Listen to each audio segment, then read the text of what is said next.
पुनातु जय गंगे।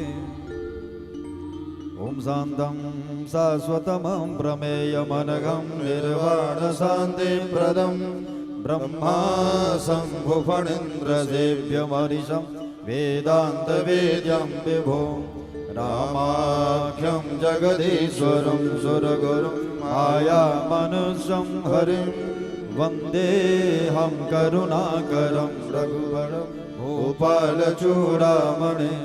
एतानि सर्वोपचारार्थे गन्धाख्यत पुष्पाणि समर्पयामि। ओम सा सीतारामलक्ष्मणाभ्यां नमः। ओम शुक्लाहं ब्रह्म विचारसार परमा माद्यं जगद्व्यापिनीं वीणा पुस्तकधारिणीं भवयदा जाड्यान्धकारापः हस्ते स्फटिकमालिकां विदधतीं पद्मासने संस्थितां वन्दे तां परमेश्वरीं भगवतीं बुद्धिप्रदां शारदाम्। ओम सरस्वती महाभागे विद्ये कमललोचने विद्यारूपं विशालाक्षिन् विद्याङ्गदैहिन भूस्तुते। एतानि सर्वोपचारार्थे गन्धाख्यत पुष्पाणि समर्पयामि। भगवन्नां स्वरूपिण्ये पुराण सम्राट श्रीमद् वाल्मीकि रामायणाय नमः। ओम कस्तूरी तिलकं ललाटपटले वक्षस्थले कौस्तुभं नासाग्रे वरमौक्तिकं करतले वेणुकरे कङ्कणं सर्वाङ्गे हरिचन्दनं सुललितं कण्ठे च मुक्तावलिं गोपस्त्री परिवेष्टितो विजयते गोपालचूडामणि। ओम नमो ब्रह्मण्यदेवाय गोब्राह्मणहिताय च जगद्धिताय कृष्णाय गोविन्दाय नमो नमः। एतानि सर्वोपचारार्थे गन्धाख्यत पुष्पाणि समर्पयामि। ओम श्री व्यासाय नमः। हरिः ओम स्वस्तिन इन्द्रो मृतस्रवाः स्वस्तिनः भोगा विश्ववेदाः स्वस्तिन सारथ्यो अरिष्टनेमिः स्वस्तिनो बृहस्पतिर्दधातु बृहत्स्वामरुतः मृष्टिमातरः शुभं जावानो विदधे भुजगमयः अग्निजिह्वा मानवः सूरजग्जसो विश्वेनो देवा अवसागमन्यः भद्रं कर्णेभिः शृणुयाम देवा भद्रं वसेमाच भृजजद्राः स्थिरैरङ्गैस्तुष्टुवागुंससनो भिर्व्यसेमहि देवहितं जदायुः शतमिन्दुशरदो अन्तिदेवा यत्रानस्ग्रहजऋषं तनूनां मुद्रासो चित्रपितरो भवन्ति मानो मध्यानीरिकतायुर्गन्धोः अदितिज्यो रतितिरन्तरिक्षमदितिर्माता सविता सपुत्रः विश्वे देवा अदितिः पञ्चजना अदितिर्जातमदितिजनित्वं वाद्योः शान्तिरन्तरिक्षगं शान्तिः पृथिवी शान्तिरापः शान्तिरोगधयः शान्तिः वनस्पतयः शान्तिर्विश्वे देवाः शान्तिब्रह्म शान्तिः सर्वगुं शान्तिः शान्तिरेव शान्तिः सामा शान्तिरेधि यतो यतः समे हसे ततो नो अभयं कुरु सन्नः गुरुप्रजाभ्यो भयन्नः वसुभ्यः गणानां त्वा गणपतिगुं हवामहे प्रियाणां त्वा प्रियपतिगुं हवामहे निधीनां त्वा निधिपतिगुं हवामहे वसु मम आहम जानि गर्भधमातो मजासि गर्भधम्बा। हरिः ओम विघ्नेश्वराय वरदाय सुरप्रियाय लम्बोदराय सकलाय जगद्धिताय नागाननाय श्रुतियज्ञविभूषिताय गौरीसुताय गणनाथ नमो नमस्ते।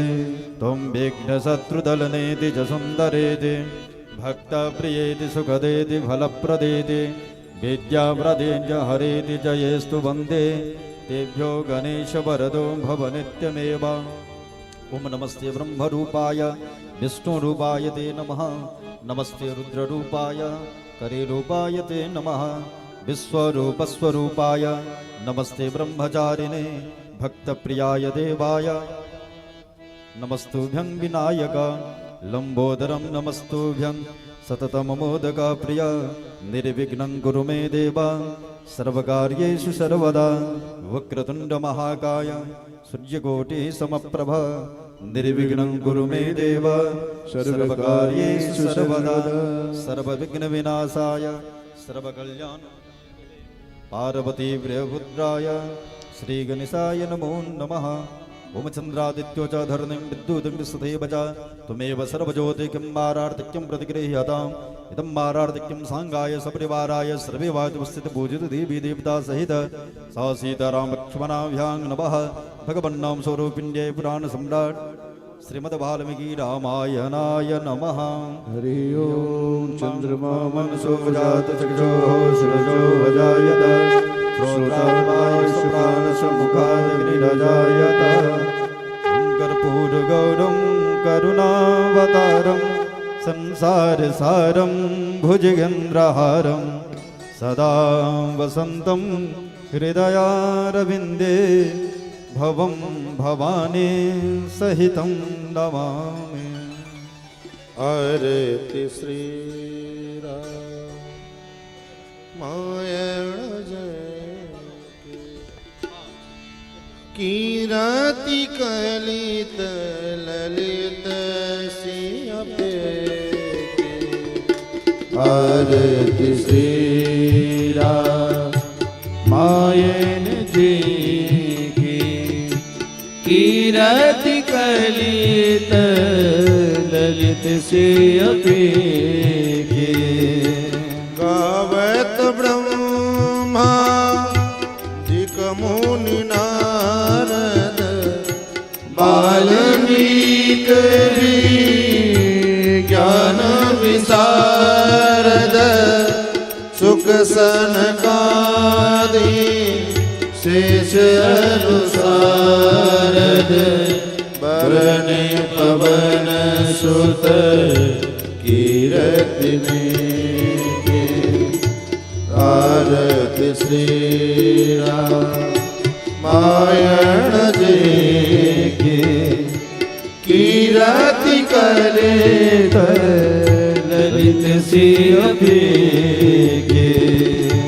गावत वेद पुराण अष्टदश सौ शास्त्र सब ग्रंथन को रस मुनि जन धरस तन को सरस सारस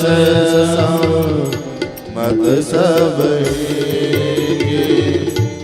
आरति श्री रामायण जी के कीरति कलित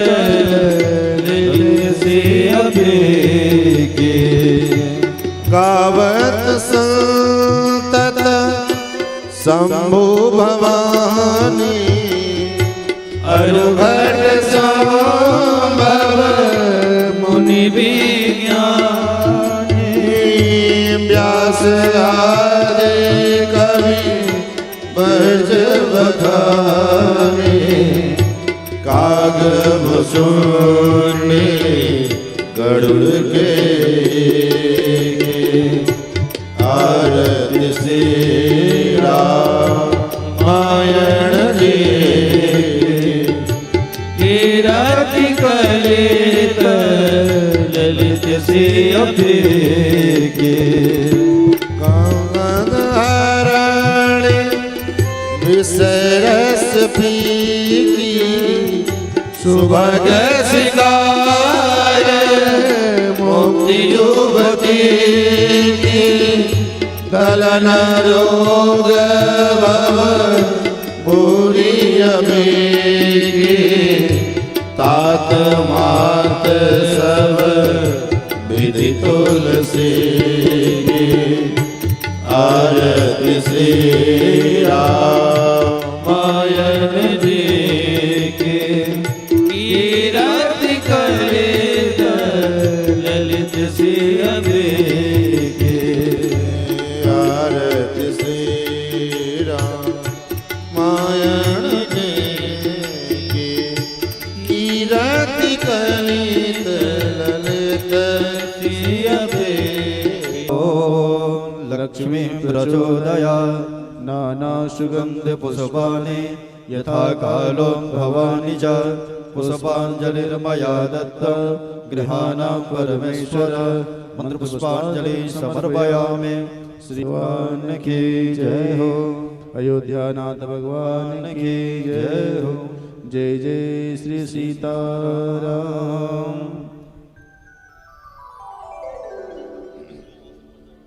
श्री राम राम राम श्री राम।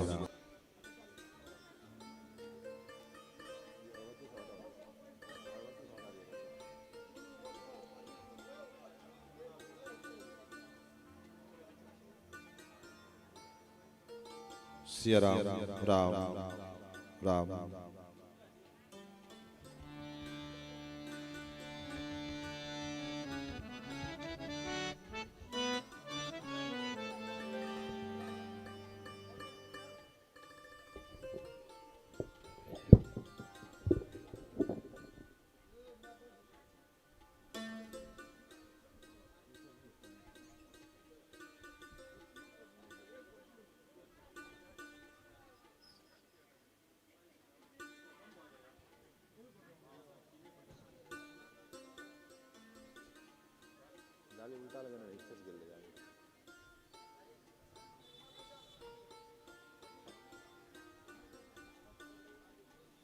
श्री राम।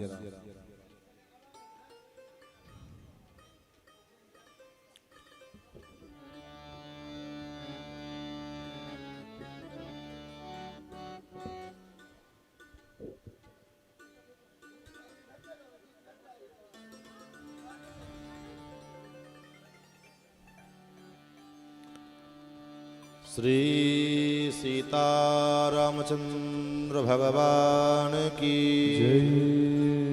श्री अयोध्यानाथ भगवान की जय। श्री वृंदावन बिहारी लाल की जय हो।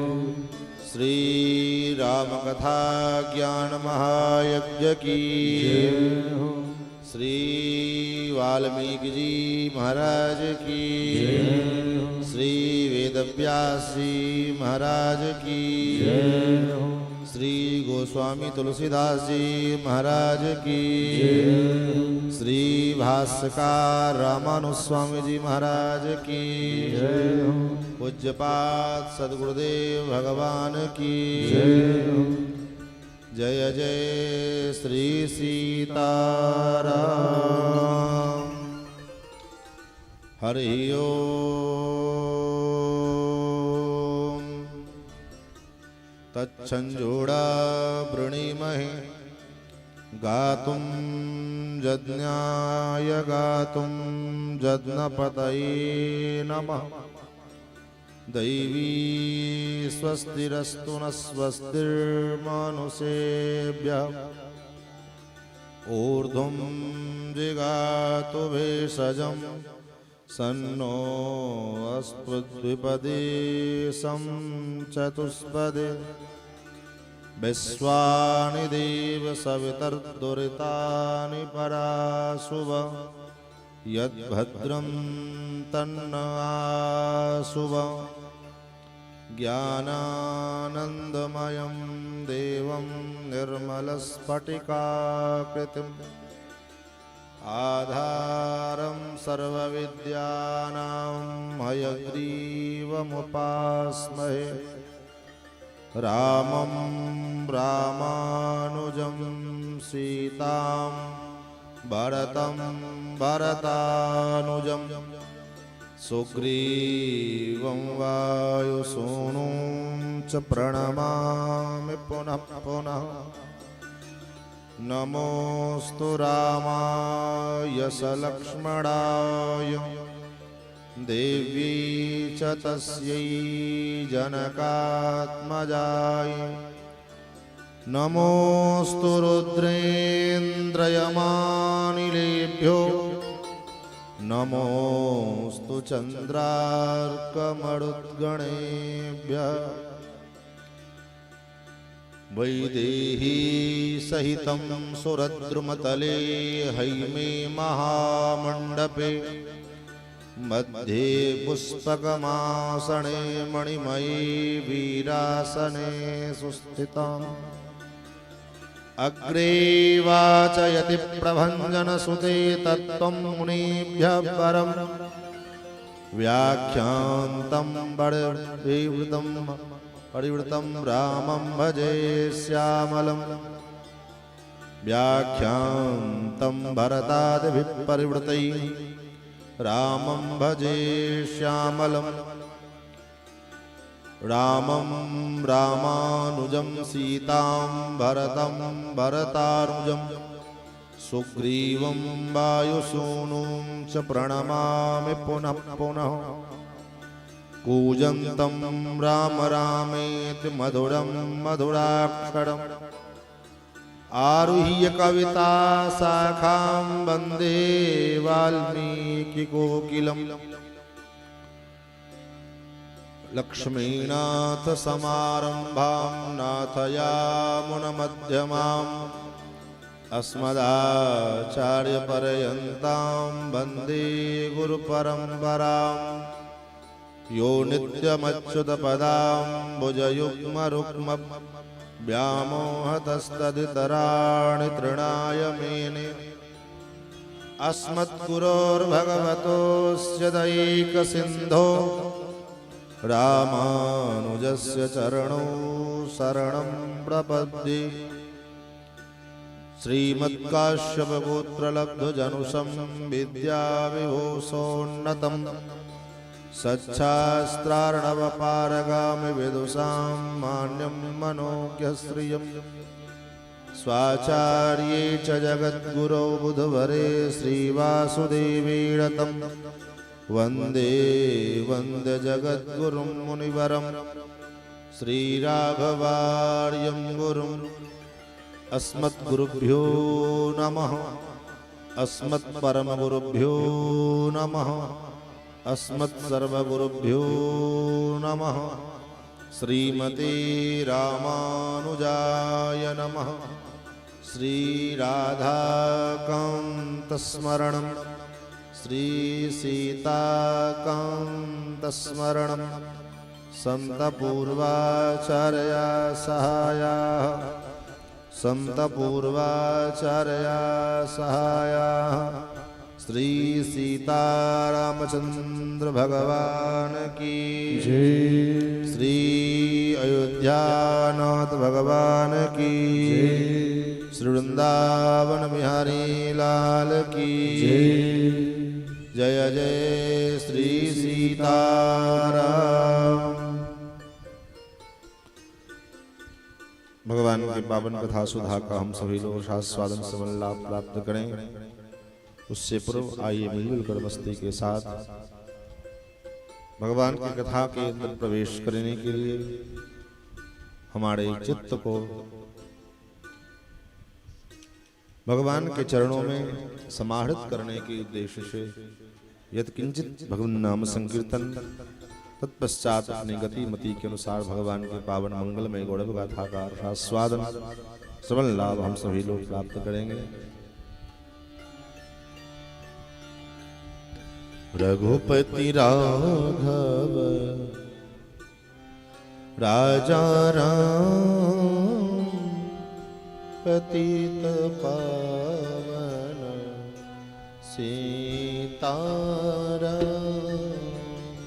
रघुपति राघव राजा राम पतित पावन सीताराम रघुपति राघव राजा राम पतित पावन सीताराम रघुपति राघव राजा राम पतित पावन सीताराम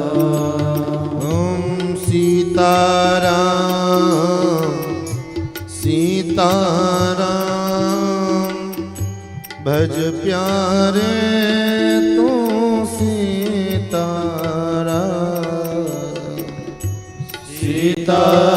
सीताराम सीताराम भज प्यारे मन सीताराम सीताराम सीताराम भज प्यारे तू सीताराम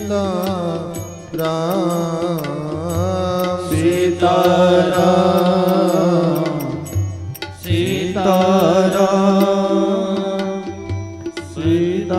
सीताराम जय सीताराम मृगोपति राजा राम पतित पावन सीताराम रघुपति राघव राजा राम पतित पावन सीताराम रघुपति राघव राजा राम पतित पावन सीताराम रघुपति राघव राम पतित पावन सीताराम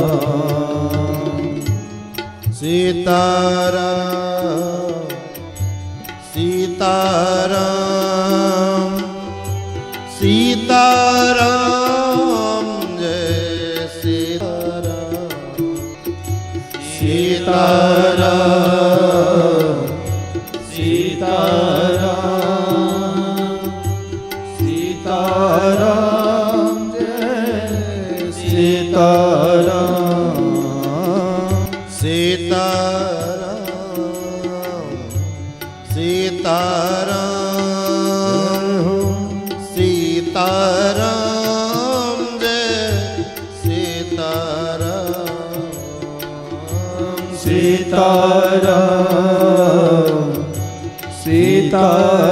सीताराम सीताराम जय सीताराम जय जय रघुपति राघव राजा राम पतित पावन सीताराम रघुपति राघव राजा राम पतित पावन सीताराम जय जय रघुपति राघव राजा राम पतित पावन सीताराम जय जय रघुपति राघव राजा राम पतित पावन सीताराम सीताराम सीताराम सीताराम जय सीताराम सीताराम सीताराम सीताराम जय सीताराम सीताराम सीताराम सीताराम जय सीताराम सीताराम सीताराम सीताराम जय सीताराम सीताराम जय सीताराम सीताराम जय सीताराम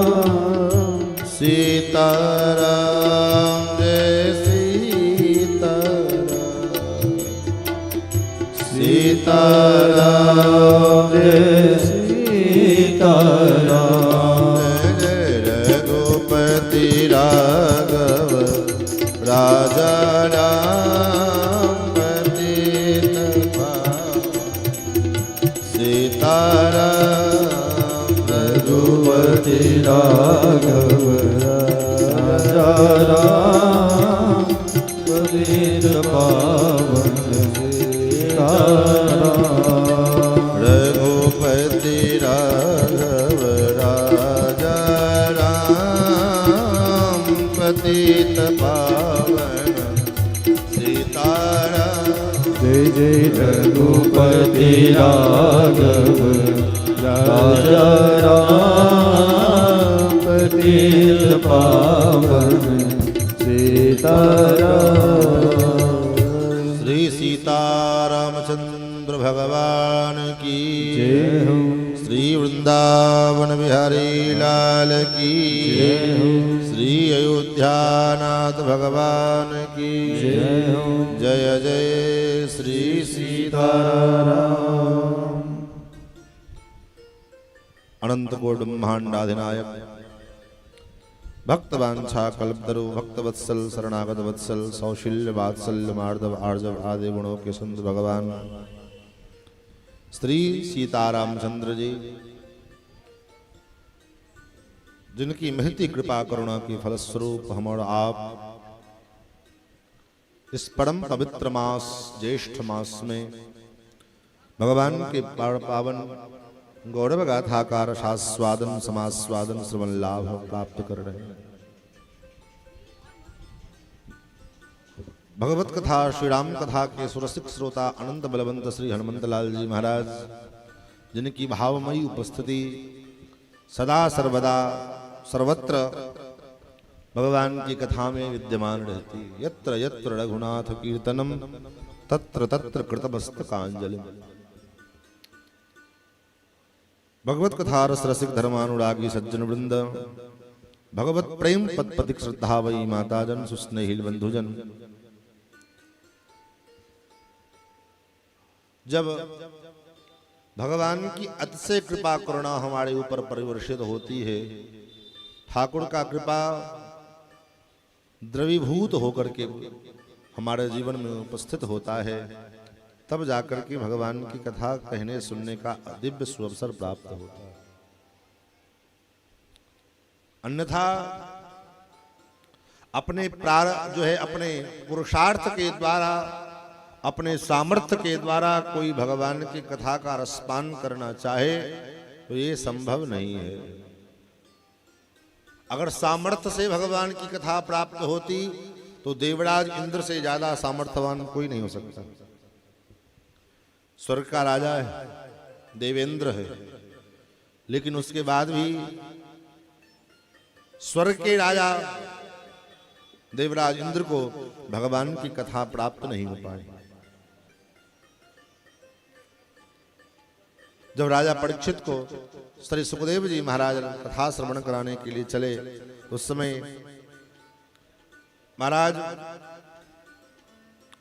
इंद्र आया और इंद्र ने सुखदेव जी से कहा कि हमारे पास ये अत्यंत दुर्लभ पदार्थ अमृत है, ये अमृत आप राजा परीक्षित को दे दीजिए और इसके बदले में हमको कथामृत पिला दीजिए। अब विचार करो, कोई ये सोचेगा कि हमारे पास पैसा है, हम इतना पैसा खर्चा करेंगे कथा करा लेंगे। बोले कथा तो आप भले करवा लेंगे लेकिन कथा सुन नहीं पाएंगे। कथा श्रवण करने के लिए तो वो भाग्य होना चाहिए, भगवत कृपा होनी चाहिए। अन्यथा भगवान की कथा में सबका पहुंच पाना बड़ा कठिन है। भाई क्या कठिनाई है भगवत कथा में पहुंचने के लिए? बोले भगवत कथा में पहुंचने के लिए कठिनाई है अनेक प्रकार के घर के काम जंजाल, ये सब चीजें हमारे जीवन में विघ्न बन करके भगवत कथा श्रवण करने में व्यवधान उत्पन्न करते हैं। महाराज एहिसर आवत अति कठिनाई। ये कथा रूपी सरोवर तक पहुंच पाना बड़ा कठिन काम है, सब नहीं आ सकता। वो तब वही आएगा जिसके ऊपर भगवान की कृपा द्रवीभूत होकर के बरसने लगेगी। इसलिए तो मानस में गोस्वामी जी ने कहा, जेहि द्रवहि दीन दयालु राघव साधु संगत पाइए। जेहि द्रवहि दीन दयालु राघव साधु संगत पाए। जेहि द्रवहि दीन दयालु राघव साधु संगति पाइए। जेहि द्रवहि दीन दयालु राघव साधु संगति पाए। देहि दरस परस समागमादिक पाप रास नसाए। देहि दरस परस समागमादिक पाप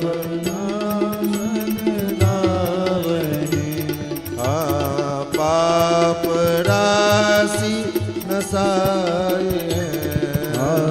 पाप राशि नसावे। जेहि द्रवहि दीन दयालु राघव, जिसके ऊपर ठाकुर जी की कृपा करुणा द्रवित होती है। द्रवित होने का मतलब होता है, एक होता है कृपा, और कृपा का द्रवी भाव। जैसे मानो हमारे हृदय में किसी के प्रति प्रेम है, लेकिन वो प्रेम प्रकट कैसे हो जाए, पता कैसे चले? बोले वो प्रेम नेत्र से जल बन करके, अश्रु बन करके जब बाहर निकलने लगे तो कहते हैं ये प्रेम का द्रवी भाव, प्रेम का द्रवीकरण हो गया। उसी प्रकार भगवान की कृपा तो सब जीवों पर लगभग बराबर पड़ी रहती है, सब पर मोड़ बराबर दाया। लेकिन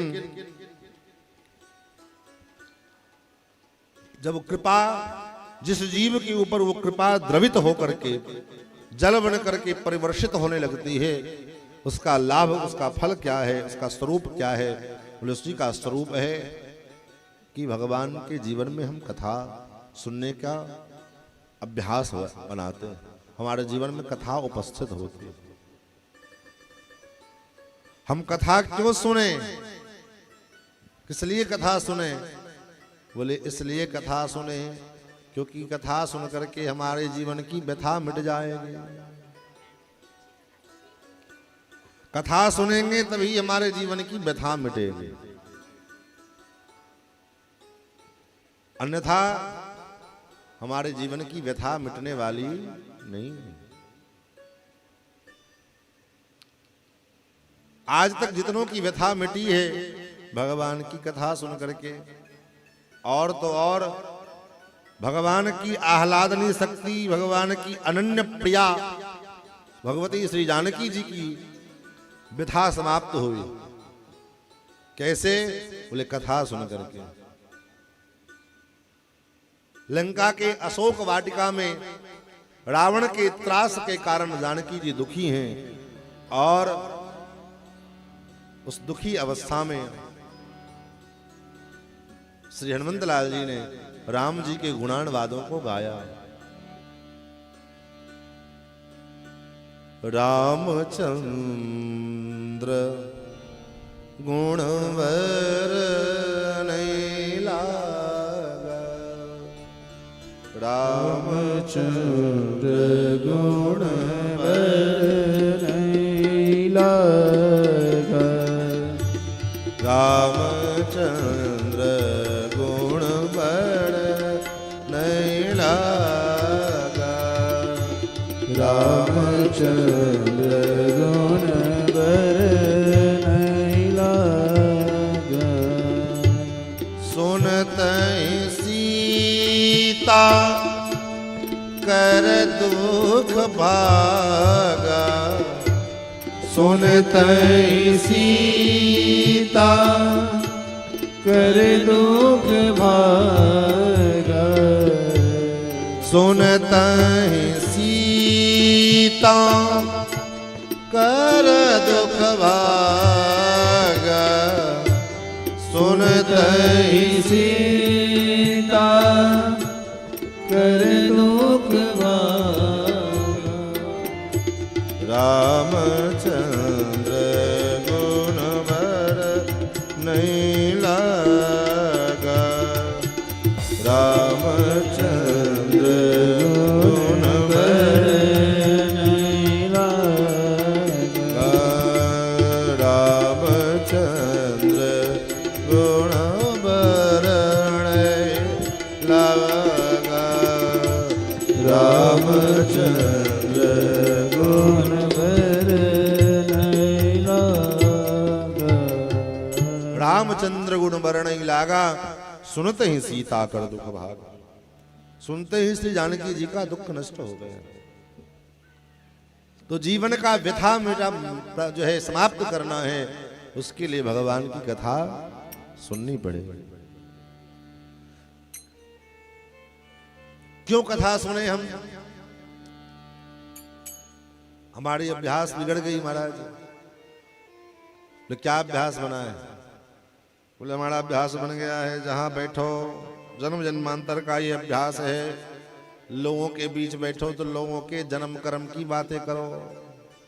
उसका बेटा ऐसा, उसका बेटी ऐसी, उसके जो है बेटा हुआ, उसका विवाह हुआ, उसका ऐसा हुआ, उसका वैसा हुआ। यही करना हमारा दिन उनका दिनचर्या है। सुबह से लेकर रात्रि तक इसी में बीत जाता है। बोले क्या करें? इससे हम, ये आदत है, आदत छूटती नहीं। स्वभाव मिटई न मलिन स्वभाव अभंगु। आदमी का स्वभाव नहीं मिटता है, दोष मिटता है।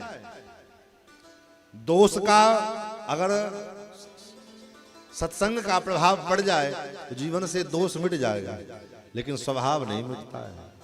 कुछ देर सत्संग में आकर के स्वभाव शांत रहेगा, लेकिन स्वभाव जो है वो छूटेगा नहीं। तो हमारा ये स्वभाव बन गया है, बिना गुण दोष की चर्चा किए बिना पेट का पानी नहीं हजम होता है। क्या करें, आदत बन गई है।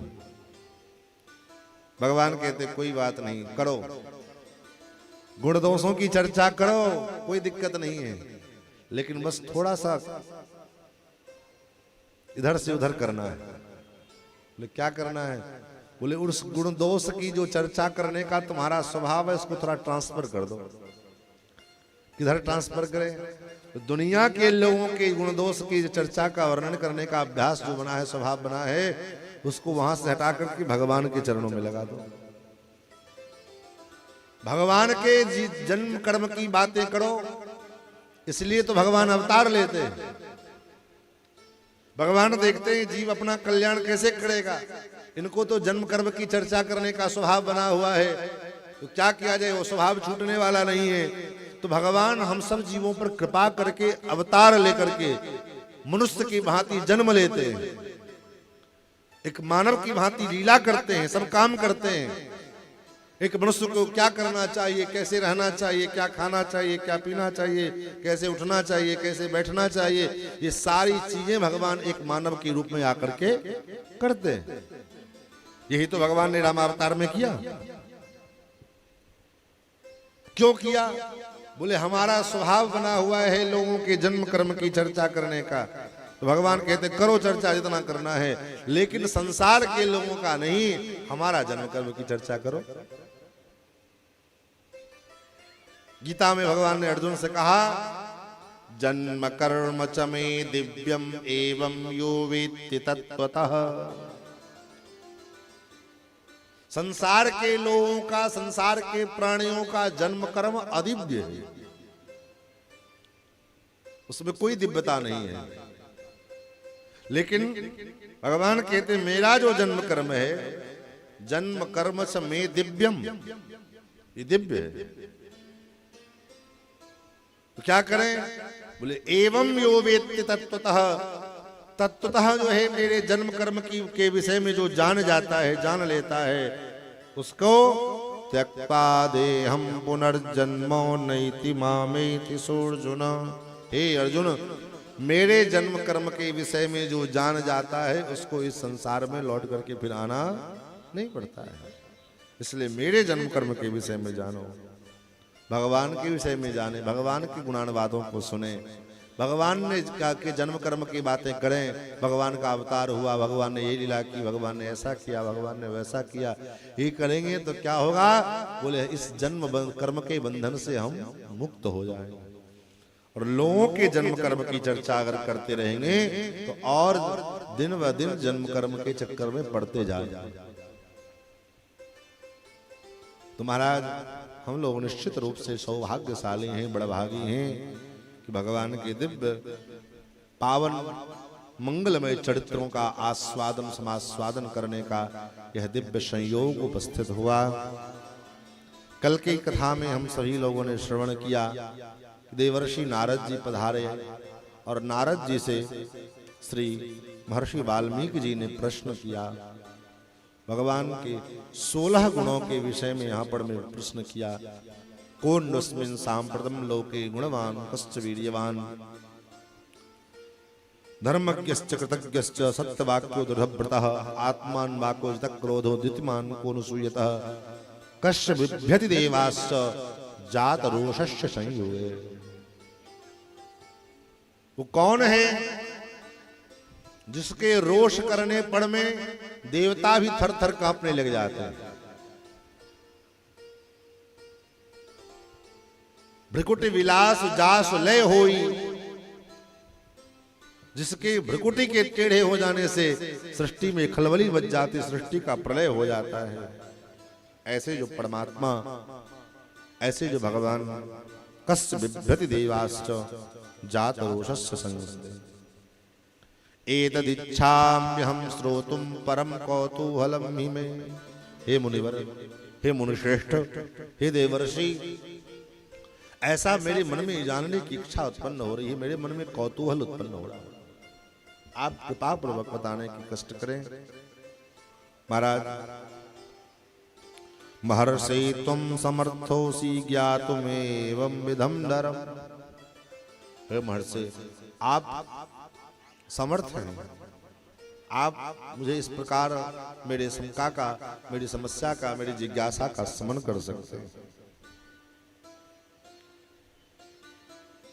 ये क्या है? ये वेदांत का सिद्धांत है।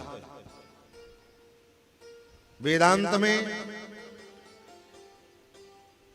सर्वप्रथम ब्रह्म के विषय में जिज्ञासा की गई। अथातो ब्रह्म जिज्ञासा, ब्रह्म की जिज्ञासा अर्थात अपने जीवन में हम कुछ जानना चाहते हैं तो परमात्मा के विषय में जानने का हम प्रयास करें। दुनिया के इधर उधर की बातों को जान करके हम क्या कर लेंगे? और जानने से कुछ लाभ भी मिलने वाला नहीं है। इसलिए हमको जानना है तो स्वयं के विषय में जाने, परमात्मा के विषय में जाने कि परमात्मा कौन है, भगवान कौन है, भगवान का स्वरूप क्या है, भगवान करते क्या हैं। इन सब विषयों का जिज्ञासा जीवन में होना चाहिए। लेकिन विडंबना ये है, श्रीमद् भागवत के द्वितीय स्कंद में श्री सुखदेव जी महाराज कहते हैं, कलिकाल के प्रभाव के कारण आजकल के लोगों के पास इतना फुर्सत नहीं है। दुनिया भर के टंट घंट के लिए जीव के पास फुर्सत ही फुर्सत है, लेकिन अपने आत्म कल्याण के विषय में जानने के लिए, समझने के लिए कुछ प्रयत्न करने का किसी के पास फुर्सत नहीं है।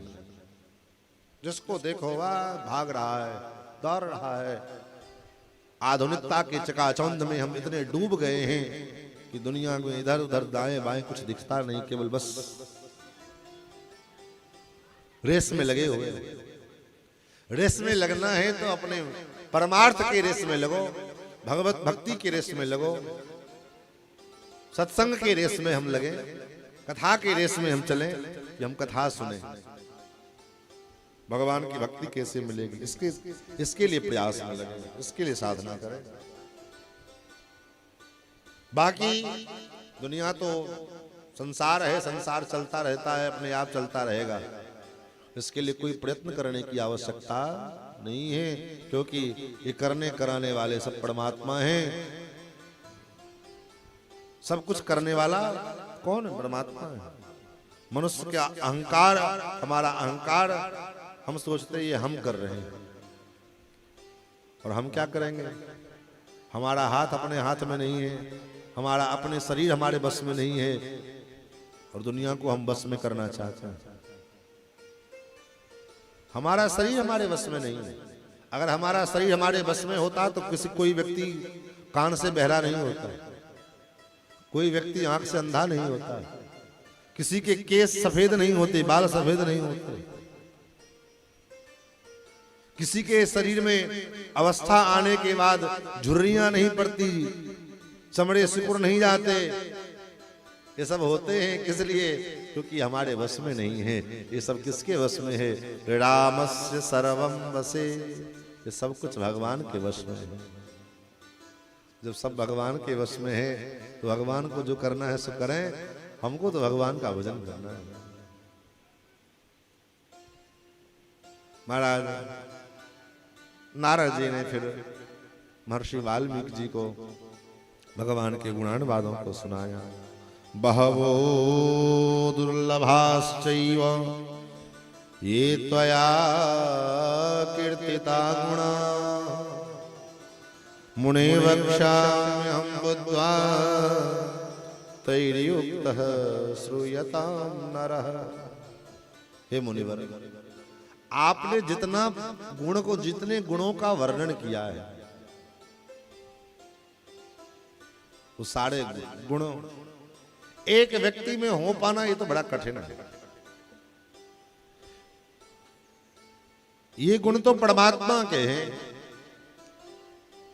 तो प्रश्न उठता है कि परमात्मा को तो निर्गुण कहा जाता है, निर्गुण भी है, तो फिर उसमें गुण कैसा?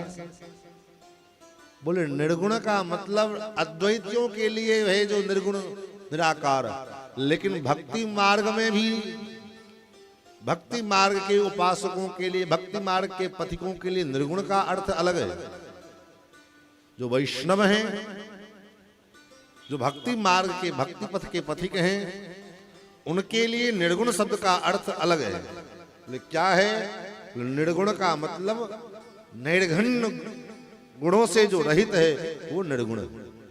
नैर्घण्य गुण मतलब निंदित गुणों से। भगवान के अंदर कोई निंदित गुण नहीं है। भगवान अखिल है ये प्रत्यनी कल्याण एकतान स्वेतर समस्त वस्तु विलक्षण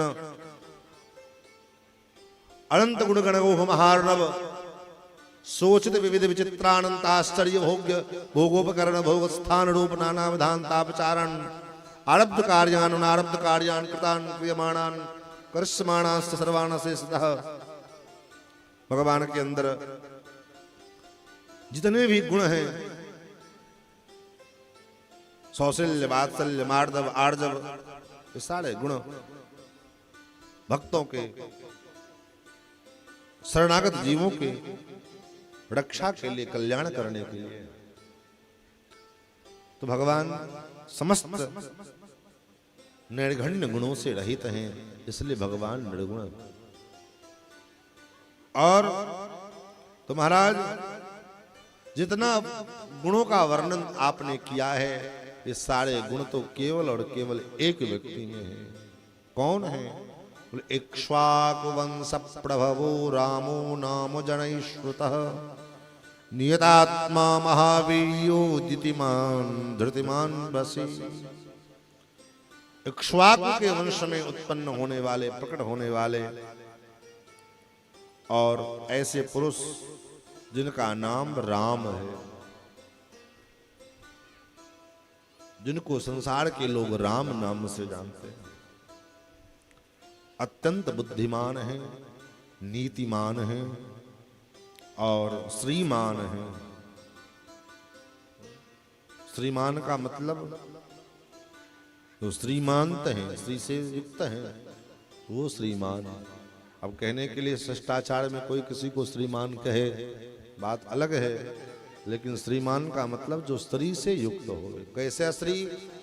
क्या उनके बैंक में बहुत बढ़िया खाते पर में खूब पैसा आता हो महीने महीने, वो स्त्री? तब जमींदार हैं इसलिए वो श्रीमान हैं? बोले नहीं।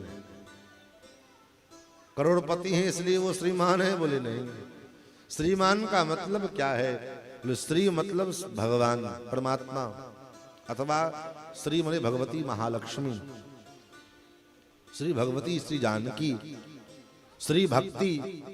भक्ति से जो परिपुष्ट है, भक्ति से जो ओतप्रोत है, जिसके जीवन में भक्ति है, ऐसे जो है वो श्री, उसी को श्रीमान कहा गया।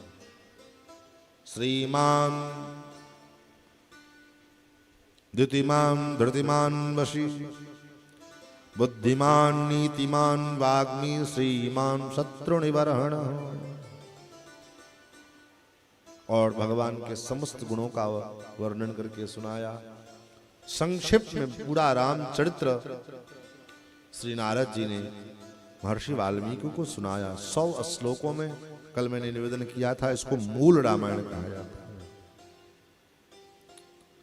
और कहा ये रामायण जो है, इदं पवित्रम पापघ्नं पुण्यम वेदैश्च संवितम, यह वेद से सम्मित है। कल भी मैंने निवेदन किया था, वेद से सम्मित क्या है? वेद ही साक्षात रामायण के रूप में अवतार लिए।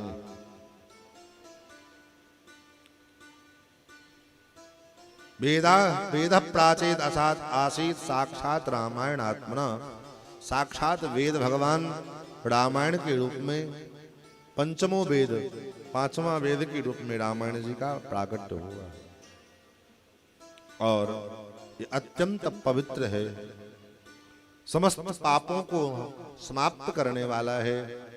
इसको जो पढ़ता है, यह पठेत रामचरितम सर्व पापैः प्रमुच्यते।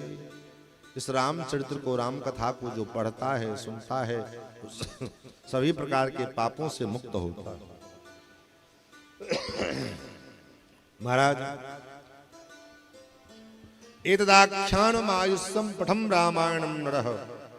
इस रामायण को जो पढ़ेगा, सपौत्र पौत्रः सगणः प्रेत्य स्वर्गे महीयते।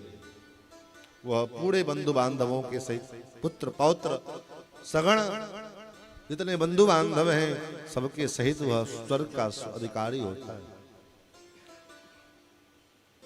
इस प्रकार जब नारद जी संक्षेप में रामचरित सुना करके चले गए, तो श्री महर्षि वाल्मीकि जी, ब्रह्म मुहूर्त हो गया था। ब्रह्म मुहूर्त होने के कारण समुहूर्तम गते तस्मिन् देवलोकम मुनिस्तदा जगाम तमसा तीरम जानव्यास्त्वविदूरतः। देवर्षि नारद जी के चले जाने के पश्चात ब्रह्म मुहूर्त में महर्षि वाल्मीकि जी ने स्नान करने के लिए तमसा नदी के तट पर जाने के लिए तैयार हुए।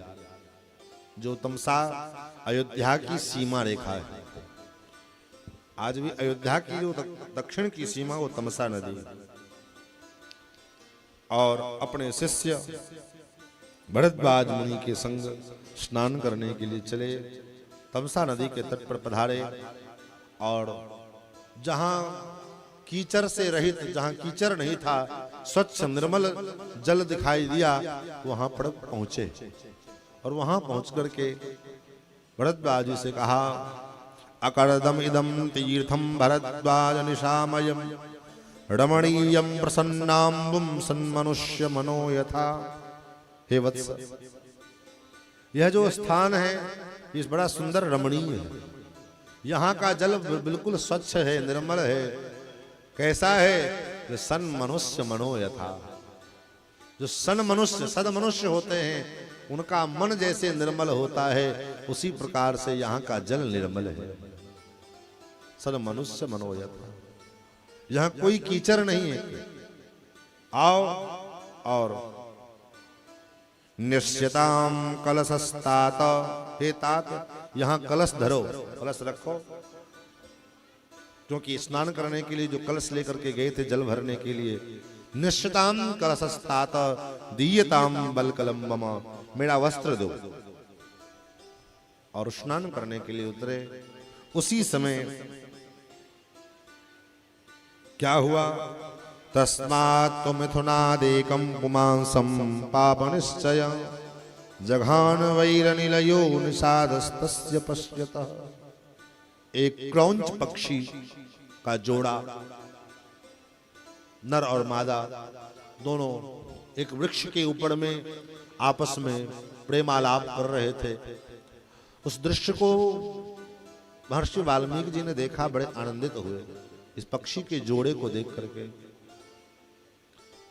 और उसी क्षण एक व्याध ने इस पक्षी के जोड़े को देखा और अपने बाणों के द्वारा उसमें से जो नर पक्षी था उस नर पक्षी को मारा। सो वह तड़पता हुआ नीचे गिरा, मर गया। और क्रौंची दो थी वो करुण क्रंदन करने लगी, विलाप करने लगी। तम शोणित पड़ीतांगम चेष्टमानम महीतले भार्यां तु निहतम दृष्ट्वा रुडाव करुणाम गिराम। क्रौंची करुण क्रंदन करने लगी, चित्कार करके रोने लगी। उसके करुण क्रंदन को, रोदन को देख करके महर्षि वाल्मीकि के हृदय में बड़ी करुणा आई। और करुणा जो है, वो शोक जो है, वह क्रोध में परिणत हो गया। करुणा के कारण उस पक्षी के इस दशा को देख करके पहले तो करुणा आई, और करुणा के कारण फिर वो क्रोध में परिणत हो गया।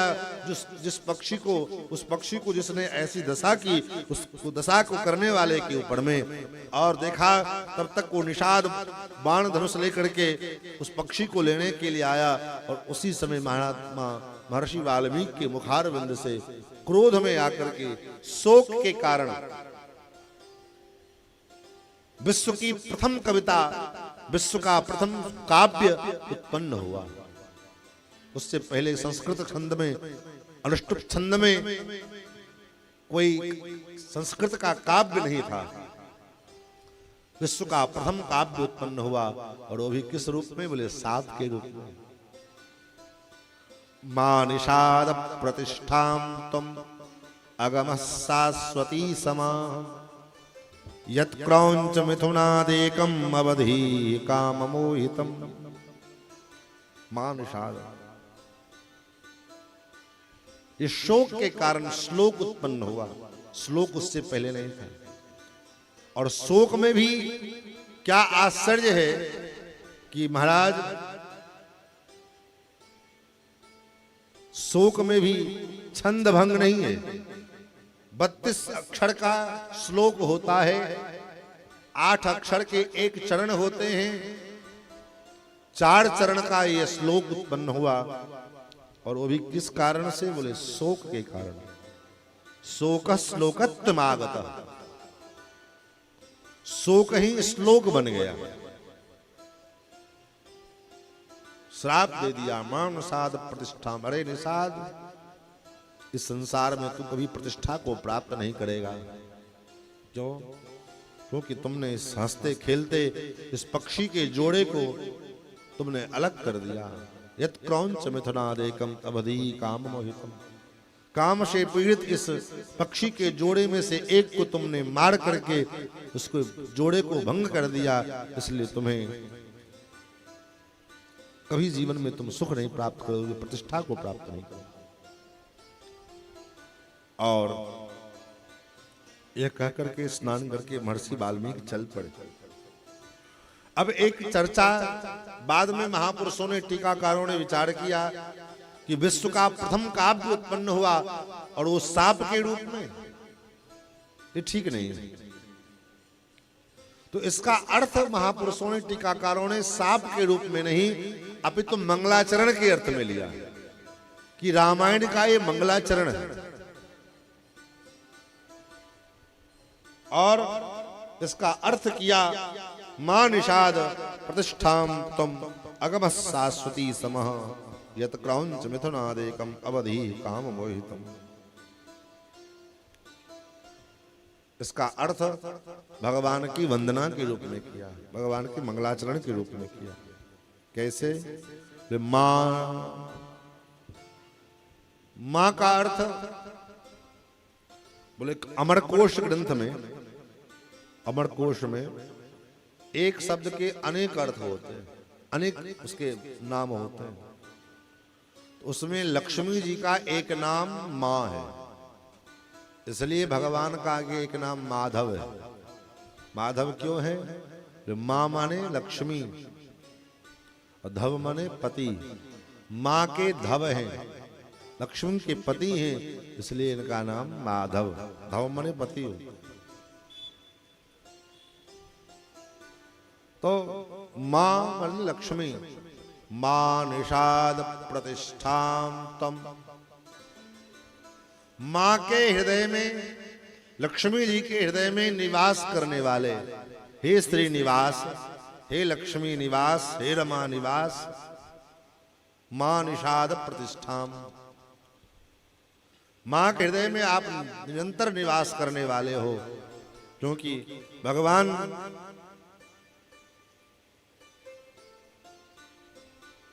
श्री ठाकुर जी श्री किशोरी जी के हृदय में निवास करते हैं। किशोरी जी भगवान के हृदय में निवास करते हैं। प्रमाण क्या है? प्रमाण यही है, जब जनकपुर की वाटिका में, पुष्प वाटिका में श्री किशोरी जी का और राम जी का प्रथम दर्शन हुआ, तो वहां पर में वर्णन आता है कि लोचन मग राम ही उर आनी। नेत्रों के माध्यम से भगवती श्री जानकी जी ने राम जी को अपने हृदय में ले आए, और भगवान के हृदय में भगवती महालक्ष्मी निवास करती हैं। इसका क्या प्रमाण है? बोले इसका प्रमाण है ईसा नाम जगतोस्य वेंकटपते विष्णु पराम प्रेयसी तत्वक्षस्थल नित्यवास रसकाम तक्षांत संवर्धिनी। भगवती महालक्ष्मी विचार करती हैं, ये भले ही वात्सल्य गुण के सागर हैं, भले ही इनके अंदर अनंत अनंत करुणा भरा हुआ है, लेकिन है तो ये संसार के जगत पिता। पुरुष होने के नाते, पिता होने के नाते, बालक के चपलता के ऊपर, बालक के अपराध के ऊपर जितना जल्दी मां प्रसन्न कृपा कर देती है, गलती को भी क्षमा कर देती है, उतना जल्दी पिता नहीं क्षमा करता। जितना जल्दी मां रीझ जाती है, उतना जल्दी पिता नहीं रीझते। क्यों? क्योंकि पिता के मन में ये सही और गलत के प्रति जो भाव है कि नहीं ये गलत है, ये सही है, इसने गलत किया है तो उसको दंड मिलना चाहिए, ये अपराधी है तो अपराध के कारण इसको दंड मिलना चाहिए। मां सोचती है चलो बच्चा है, गलती कर दिया हो गया, समझदार होगा, धीरे धीरे समझ जाएगा। लेकिन पिता के नहीं, डांटे दंड नहीं देंगे तो समझेगा कैसे?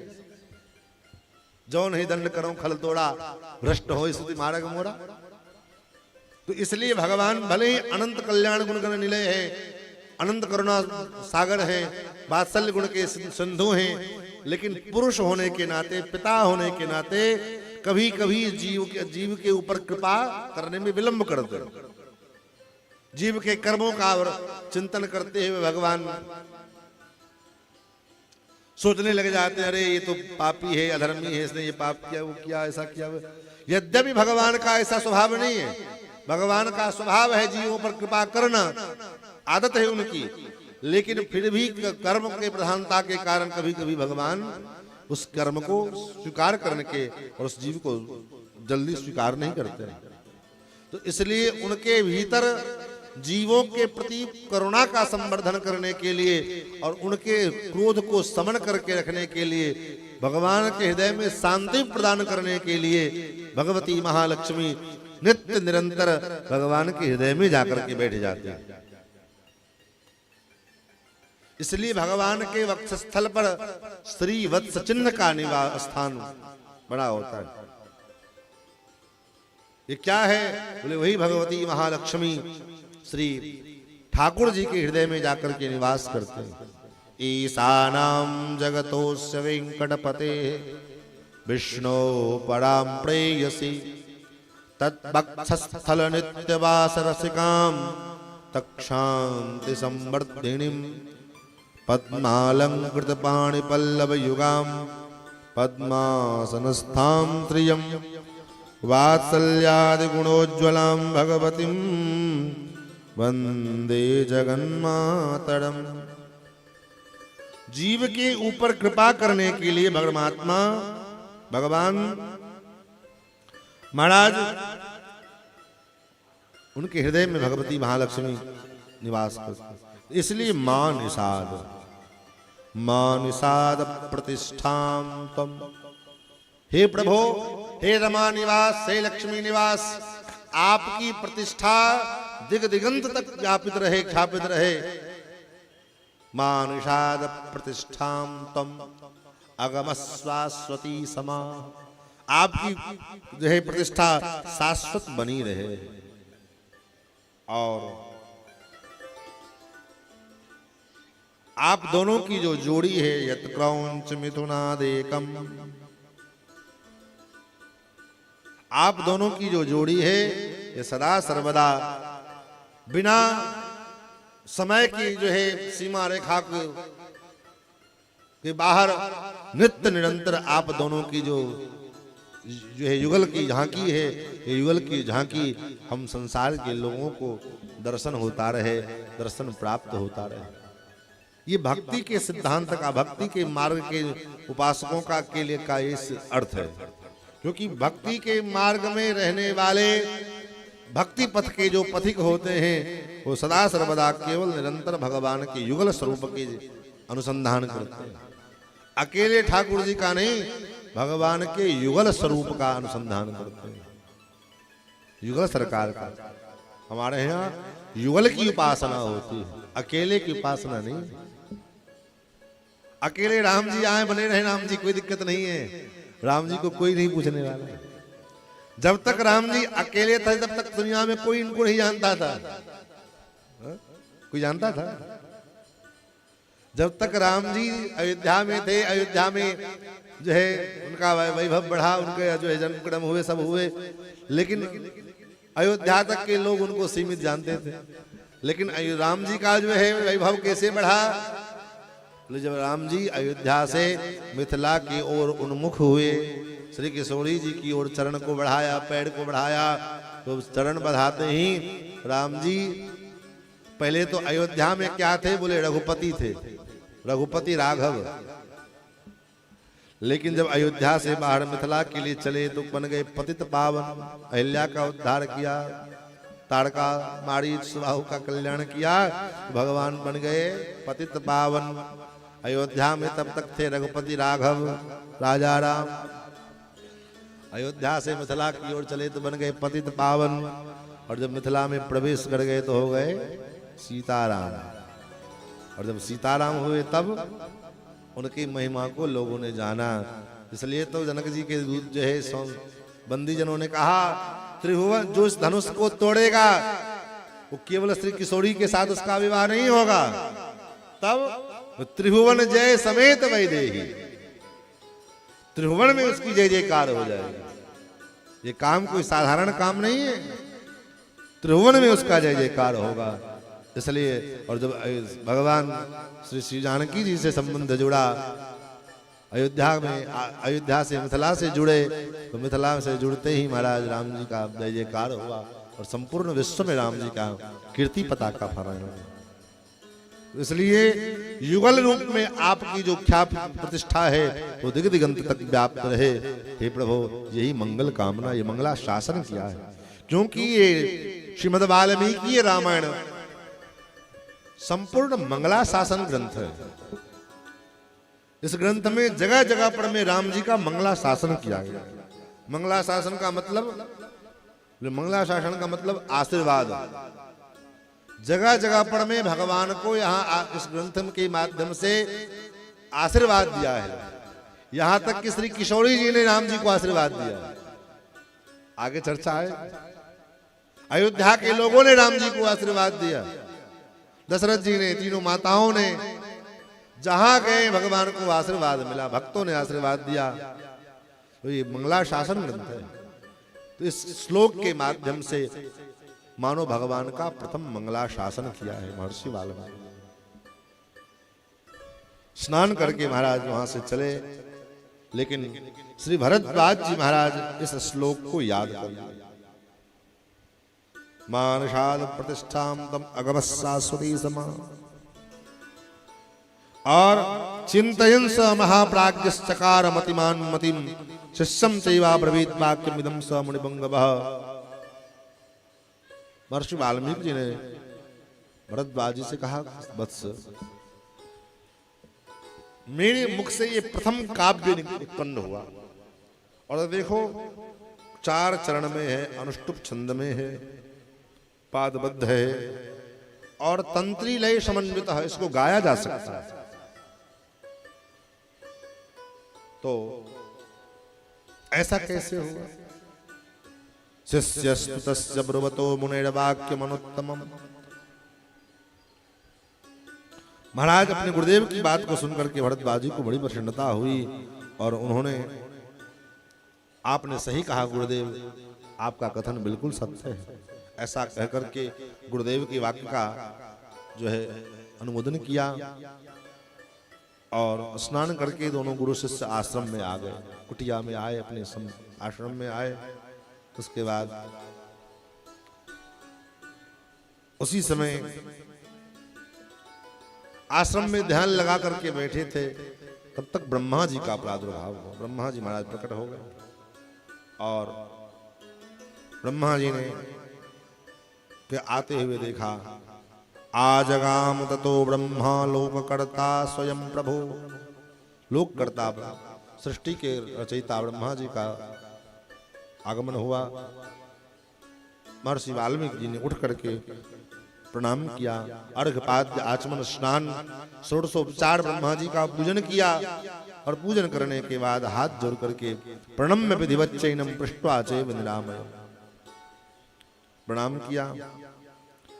और ब्रह्मा जी ने महर्षि वाल्मीकि से कुशल समाचार पूछा और कहा, बैठो, मेरे आने का एक विशेष प्रयोजन है। महर्षि वाल्मीकि ने कहा, क्या प्रयोजन है? क्या सेवा कर सकता हूं मैं? मेरे लिए क्या सेवा है, क्या आज्ञा है? महर्षि वाल्मीकि जी के कहने पर ब्रह्मा जी ने कहा, पुत्र, रामस्य चरितम कृष्णम कुरुम तम ऋषिषत्तमा धर्मात्मानो भगवतो लोके रामस्य धीमतः। तुमने जो हे वाल्मीकि, तुम्हारे हृदय से जो ये श्लोक प्रकट हुआ है, ये श्लोक मेरे कारण ही प्रकट हुआ है। मच्छंदा देवते ब्रह्मन् प्रवृत्तेयं सरस्वतीं श्लोक एवास्त्वयं बद्धो नात्र कार्या विचारण। मेरे ही प्रेरणा से तुम्हारे भीतर से ये श्लोक उत्पन्न हुआ है। मच्छंदा देवते ब्रह्मन् प्रवृत्तेयं सरस्वती। एक भाव तो अर्थ तो सामान्य अर्थ ये है, दूसरा भाव ये है कि मानो ब्रह्मा जी कहते हैं, भगवान ने मुझे प्रेरणा की और मैंने तुम्हें प्रेरित करके तुम्हारे अंदर ये श्लोक का जो उत्पन्न हुआ, मानषाद प्रतिष्ठाम, ये ऐसा मेरे भगवान की प्रेरणा से, ठाकुर की प्रेरणा से ये जो है सफल हुआ। इसलिए हे ब्राह्मण, हे मुनिश्रेष्ठ, तुम राम कथा करो, रामस्य चरितम कृष्णम, रामचरित लिखो, राम कथा को लिखो, लिपिबद्ध करो। महाराज मैं कहां से लिख पाऊंगा? राम जी का चरित्र इतना विस्तार चरित्र है, कैसे लिखा जाएगा? वृत्तम कथय धीरस्य यथा ते नारदाच्छ्रुतम।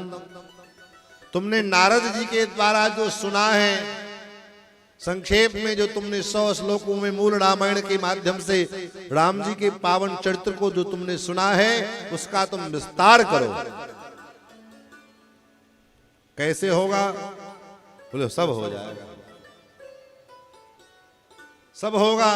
बोले कैसे होगा? बोले मैं तुम्हें भगवान के जितने चरित्र हैं वो सब दिख जाएंगे।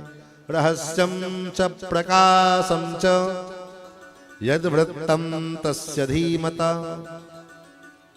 भगवान के जितने चरित्र गुप्त हैं अथवा प्रकाशित हैं, सारे चरित्र तुमको दिख जाएंगे। क्यों? मानो संकेत क्या है? गुरु की कृपा। इसलिए तो मानस में गोस्वामी जी ने कहा, लिखा राम जी का चरित्र, राम कथा लिख रहे हैं, लेकिन राम कथा बाद में लिखी। मंगलाचरण किया, वंदना की, तो सबसे पहले वंदना किसकी? गुरुदेव की। बंदो गुरु पद पदोम परा का, बंदो गुरु पद पदोम परा, सुरुचि सुबास सरस अनुराग, सुरुचि सुबास सरस अनुराग, अमिय मूरिमय चूरन चारु, अमिय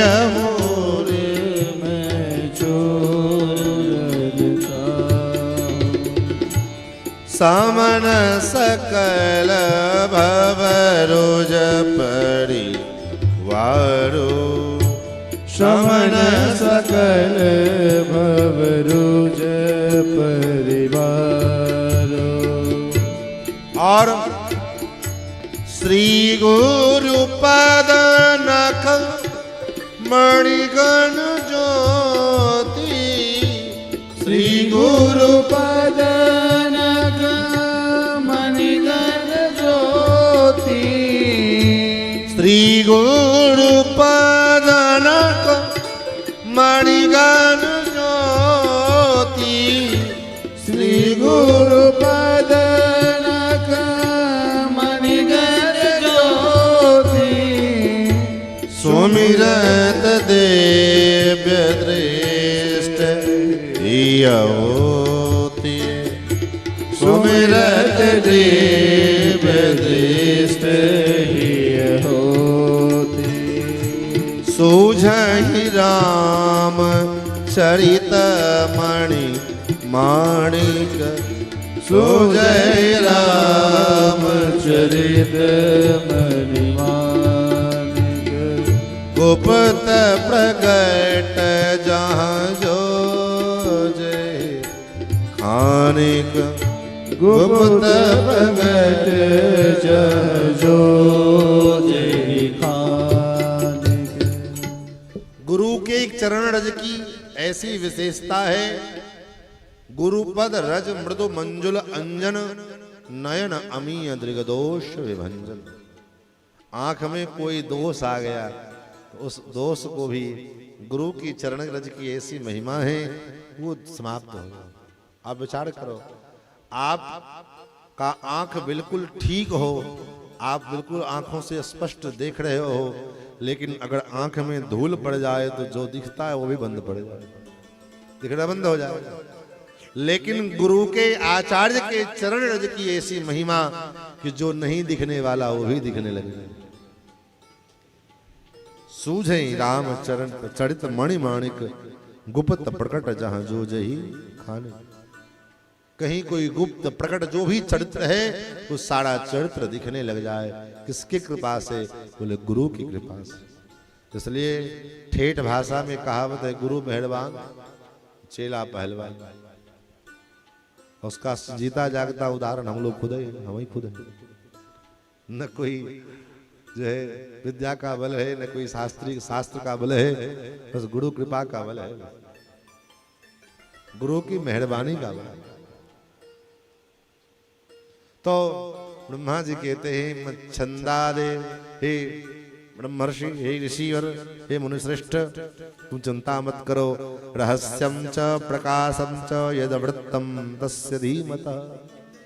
जो है रहस्य प्रकाश भगवान का चरित्र, जो नहीं किया भगवान ने वो भी तुम लिखोगे। यहां तक कि वरदान दे दिया, जो भगवान ने किया है वो सो तो तुम जान दी जाओगे, और तुम्हारे कलम से जो लिख जाएगा, और अगर भगवान ने अगर ना किया हो तो वो भी भगवान को करना पड़ेगा। ये अलग से वरदान दिया। न ते वाग अनृता काव्ये काचिदत्र भविष्यति, तच्चाप्य विदितम सर्वम विदितम ते भविष्यति। जो विदित है वो तो तुमको विदित है, जब मालूम है, और जो अविदित है, जो तुमको ज्ञात नहीं है, तुम नहीं जान रहे हो, वो भी तुम जान जाओगे गुरु की कृपा से। और हे पुत्र, कुरु राम कथाम पुण्याम श्लोकबद्धमिमाम मनोरथाम। कुरु राम कथाम, राम कथा करो श्लोकबद्ध तरीके से। और एक आशीर्वाद मैं तुम्हें दे रहा हूं। बोले क्या आशीर्वाद? बोले यावत् स्थास्यन्ति गिरयः सरितश्च महीतले। जब तक इस पृथ्वी पर में नदी पर्वत रहेंगे, जावत गंगा की धारा रहेगी, तावत् रामायण कथाम लोके सुप्रचरिष्यति। तब तक तुम्हारी ये कथा इस लोक में प्रचार प्रसार को प्राप्त होती रहेगी। और 500 सर्ग, 7 कांड, 24 सहस्राणि श्लोकानां मुक्तवान् ऋषि, तथा सर्गशतान् 5 खड्गकाण्डान् दधोत्तरम्। 24,000 श्लोक और 500 सर्ग, 7 कांड के रूप में दिव्य ये विस्तृत श्री राम कथा का वर्णन किया। लिपिबद्ध तो किया, लिख तो दिया, लेकिन लिखने के बाद अब मन में इच्छा हुई कि अब सुनाएं किसको, इसका उत्तराधिकारी कौन है। संपत्ति बनाना महत्वपूर्ण नहीं है, संपत्ति का समुचित उत्तराधिकारी मिलना बड़ा कठिन है।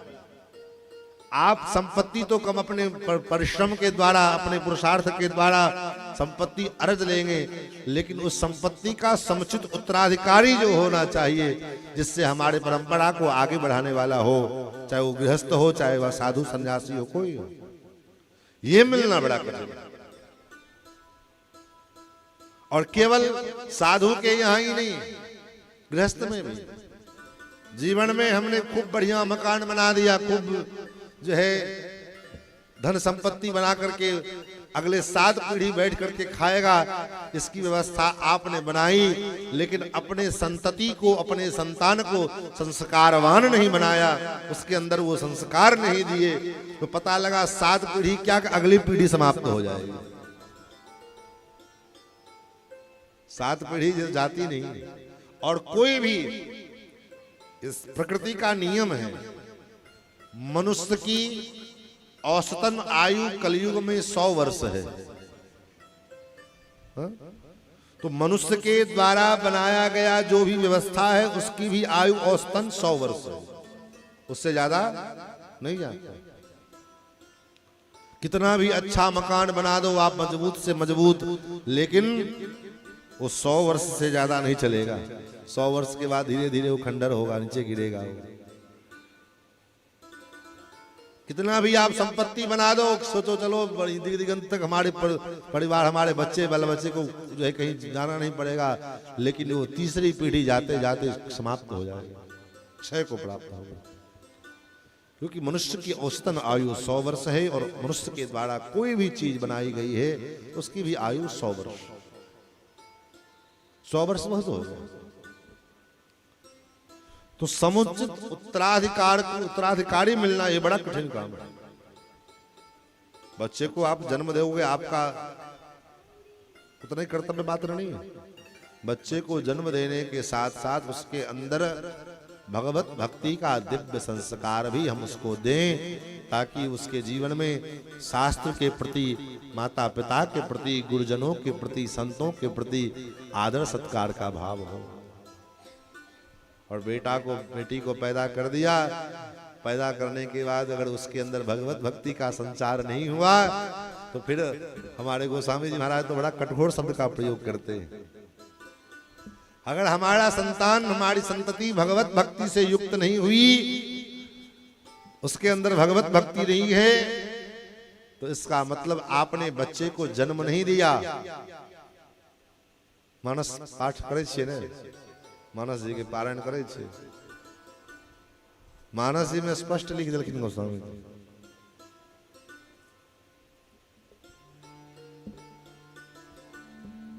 पुत्रवती जुवती जग सोई, पुत्रवती जुवती जग सोई, रघुपति भगति जासु सुत हो, रघुपति भगति जासु सुत होई। भगवान का भक्त अगर हमारा संतान नहीं हुआ तो आपने बेटे को जन्म नहीं दिया है। तब तो जैसे गैया ब्याती है, भैंस ब्याई, गैया ब्याई, न तरो बाज भली बादी बियानी, न तरो बाज भली बाज बियानी, न तरो बाज भली बाज बियानी, न तरो बाज भली बाज बियानी। राम विमुख सुतते हित जानी, राम विमुख सुतते हित जानी।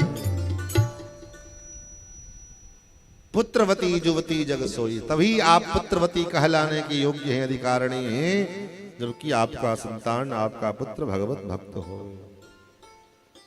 रघुपति भगत दास सुत हो। नतरु बांझ, इससे अच्छा अगर भगवत भक्त पुत्र नहीं पैदा कर पाए तो इससे अच्छा बांझ भला। नतरु बांझ भले, और अगर कर दिया, बच्चे जन्म दे दिए, तो आपने जन्म नहीं दिया, बच्चे को ब्याह दिया। जैसे गैया ब्याह देती है, बच्चा भैंसी ब्याह देती है, कुकर सुकर बच्चे जन्म देते हैं। तो महाराज महर्षि वाल्मीकि जी ने रामायण जी का लेखन तो कर दिया, लिपिबद्ध तो कर दिया 24,000 श्लोकों में। तस्य चिंतयमानस्य महर्षि भावितात्मन अग्निहीतां ततः पादो मुनिवेशो कुशीलवो।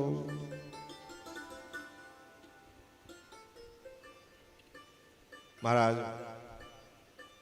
अब सोचने लगे इसको पढ़ाएं किसको, इसका उत्तराधिकारी कौन हो। तब तक अच्छा, ये कथा कब लिखी गई?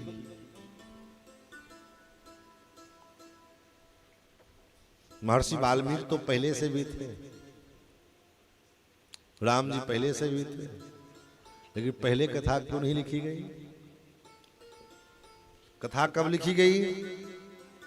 जब भगवती श्री जानकी जी महर्षि वाल्मीकि के आश्रम में पधारे। अयोध्या में एक धोबी के लोकापवाद के कारण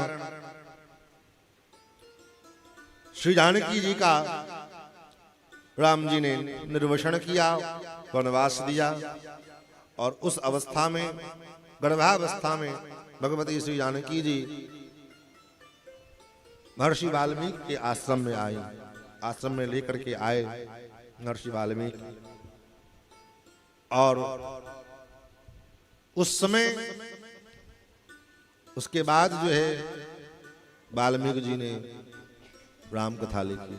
इसका मतलब क्या? मानो संकेत हमारे पूज्य गुरुदेव भगवान यही कहते हैं कि जानकी जी कौन है? बोले भगवान की कृपा है।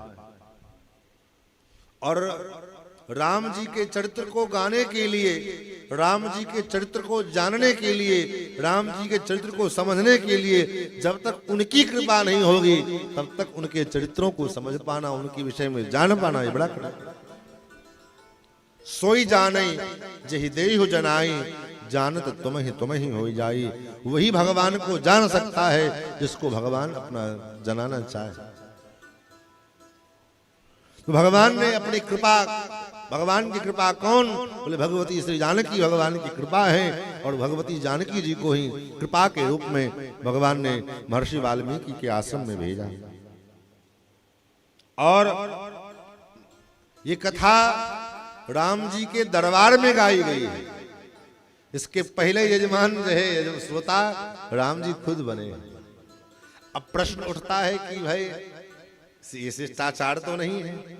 अपनी प्रशंसा कहते हैं ना, अपनी मियाँ मिठू, अपने मुंह अपने बड़ाई जो है करना, ये तो शिष्टाचार नहीं है। धीर गंभीर पुरुष अपने जो है प्रशंसा अपने नहीं सुनता है।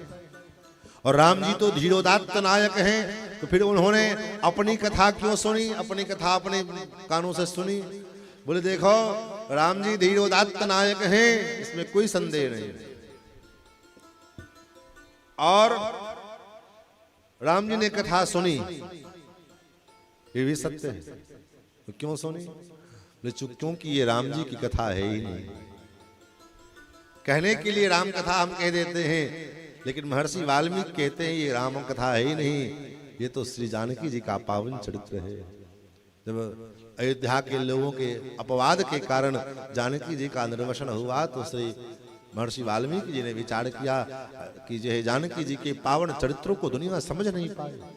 जानकी जी के इस दिव्य त्याग का, राम के पराक्रम को दुनिया ने देखा, लेकिन उस राम के पराक्रम के पीछे जानकी जी का जो त्याग है उसको किसी ने नहीं देखा। राम जी रावण को मारने के लिए लंका गए, बात सही है। रावण के साथ बड़े बड़े पराक्रम से राम जी ने युद्ध किया, जिससे पूरे समाज में, पूरे विश्व में राम जी की जय जयकार हुई। लेकिन इसके पीछे का कारण क्या है, उसके पीछे का जानकी जी के का त्याग क्या है, कितना बड़ा है, ये कोई नहीं जान पाता है। क्या जानकी जी की इच्छा के बिना रावण जानकी जी का कोई जो है अपहरण कर लेगा? ऐसा संभव है? जिस रावण को लंका में 14 महीने तक जानकी जी रही और उनकी इच्छा के बिना रावण उनका स्पर्श नहीं कर पाया, जब भी आवे तुम धड़ी ओट कहत बे देही, एक तिनके का सहारा लेकर के जानकी जी जो है रावण जैसे पराक्रमी को, जिस रावण के विषय में कहा जाता है कि चलत दशानन डोलत अवनी, जब दशानन दशग्रीव रावण चलता है तो धरती कांपती है। और ऐसे पराक्रमी रावण जिसके दर से जो है देवन तके मेरुगिरि खोहा, जब रावण चले तो देवता लोग जो है गुफाओं में छिप जाते थे।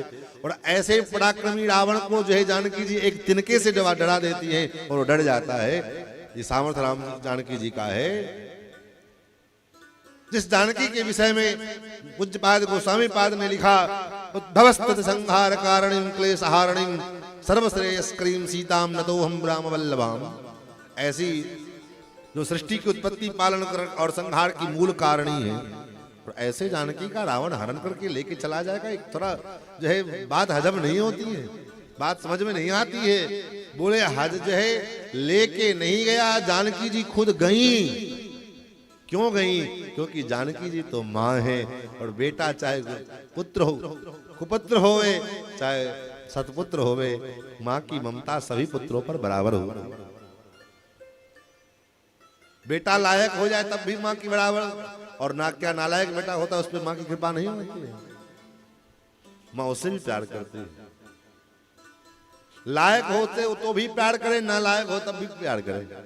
माँ तो माँ होती है। तो जानकी जी विचार करती है रावण भी तो मेरा पुत्र है। कौन है रावण? बोले वही जय विजय रावण बना था। तो जय विजय तो राम जो है भगवान के पार्षद है, और रावण भगवान के पुत्र है, तो जानकी जी के पुत्र। तो राजा जानकी जी विचार करती हैं कि दुनिया तो कि साधु महात्मा संत महात्मा लोग जोगी मुनि लोग ध्यान लगा करके भजन करके भक्ति करके तपस्या करके साधना करके राम जी को प्राप्त कर लेंगे, लेकिन रावण क्या करेगा बेचारा, रावण से तो भजन होगा नहीं। रावण खुद कहता है, रावण ने खुद स्वीकार किया कि हमारे द्वारा भजन होगा नहीं, शरीर तामसी शरीर है, भजन नहीं हो सकता। तो फिर रावण का उद्धार कैसे होगा? अपने पुत्र का कल्याण करने के लिए भगवती महालक्ष्मी भले ही कष्ट सहन की, लेकिन जाकर राम जी का जो है साथ छूट गया, लेकिन लंका में जाकर के अत्यंत पीड़ा को, अत्यंत कष्ट को जो है क्या नाम है व्यथा को सहन की, लेकिन रावण का उद्धार कर। तो ये त्याग, इस त्याग के विषय में कोई नहीं जानता, सब जानते रहे रावण हरण करके लेकर के गया जानकी जी को, और राम ने रावण को मार दिया। जानकी जी को पराक्रम, राम जी के पराक्रम के पीछे सब पड़े। भाई राम जी के पराक्रम के पीछे कौन का मूल कारण क्या है वो तो कोई नहीं जान पाया। इसलिए श्री महर्षि वाल्मीकि जी ने श्री जानकी जी के उन त्याग के विषय में गाया, लिखा। और इसलिए कहा काव्यम रामायणम कृष्णम रामायणम काव्यम सीतायाश्चरितम महत्। ये जो परम चरित्र है, महान चरित्र है, ये किसका चरित्र है? बोले सीतायाश्चरितम महत्। ये सीता जी का महान चरित्र, इसलिए इसका नाम रामायण है। रामायण का मतलब रामस्य अयणम यदि रामायणम। किसको सुनाया जाए? तब तक देखा कुशीलवौ तु धर्मज्ञौ राजपुत्रौ यशस्विनौ भ्रातरौ स्वरसंपन्नौ तदरसाश्रमवासिनौ। महर्षि वाल्मीकि की दृष्टि कुश और लव पर पड़ी। बहुत से लोग सोचते हैं कि लोग जो है कहते हैं महाराज सीता जी ने तो एक ही पुत्र को जन्म दिया था, लव को। कुश को तो महर्षि वाल्मीकि जी ने अपने संकल्प, कुश के द्वारा अपने संकल्प से बनाया है, इसलिए उसका नाम कुश हो गया। लेकिन ऐसा नहीं, कुश और लव ये दोनों पुत्र श्री जानकी के, श्री किशोरी जी के, और बड़े हैं कुश और छोटे हैं लव। ये कहने के लिए लव कुश,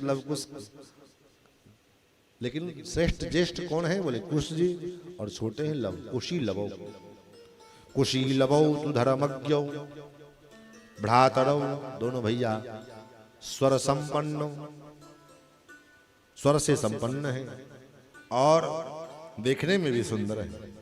कथा करने वाला विद्वान होए, लेकिन विद्वान के साथ साथ थोड़ा देखने में भी जो है स्वरूपानुरूप हो।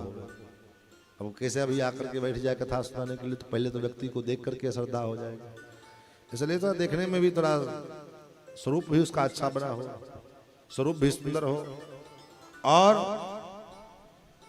केवल दिखने में स्वरूप सुंदर हो, शास्त्र के मामले में सफा चट्ट हो, बिल्कुल उससे भी काम नहीं चलेगा। कथा सुनाने वाला व्यक्ति भी शास्त्र का ज्ञान करना है। वेदोपबृंहणार्थाय तावग्राह्यत प्रभु। वेदों को ठीक ठीक अध्ययन किया, गुरुजनों के आश्रय में रहा हो, संतों के सन्निधि में रहा हो। ये नहीं कि चलो पंडित है, पंडित से हम कथा सुन लेते हैं। पंडित से आप कथा सुन लोगे, कथा का अर्थ तो आप समझ में आ जाएगा, लेकिन कथा का जो रस है वो रस आपके जीवन में नहीं आएगा। हा? कोई आदमी, एक आदमी अपने बेटे से कहा दुकान में जाओ हलवाई के पास और गरम गरम जिलेबी लेके आना, बिल्कुल कड़क कड़क जिलेबी, कड़ाही से निकला हो, गरम गरम हो, तुरंत लेके आना। बेटा गया हलवाई के पास, हलवाई से कहा 1 किलो जिलेबी चाहिए। हलवाई ने कहा ठीक है बैठो, छान दो, गरम गरम बिल्कुल छान दो। छानने के बाद कड़ाही से निकालने के बाद लाल लाल जलेबी चाशनी में डुबोने लगा। ये क्या कर रहा है? चाशनी में डाल रहे हैं इसमें। बोले नहीं नहीं, मेरे पिताजी ने कहा बिल्कुल कड़क कड़क जो है कड़ाही से निकले तुरंत लेके चले आना।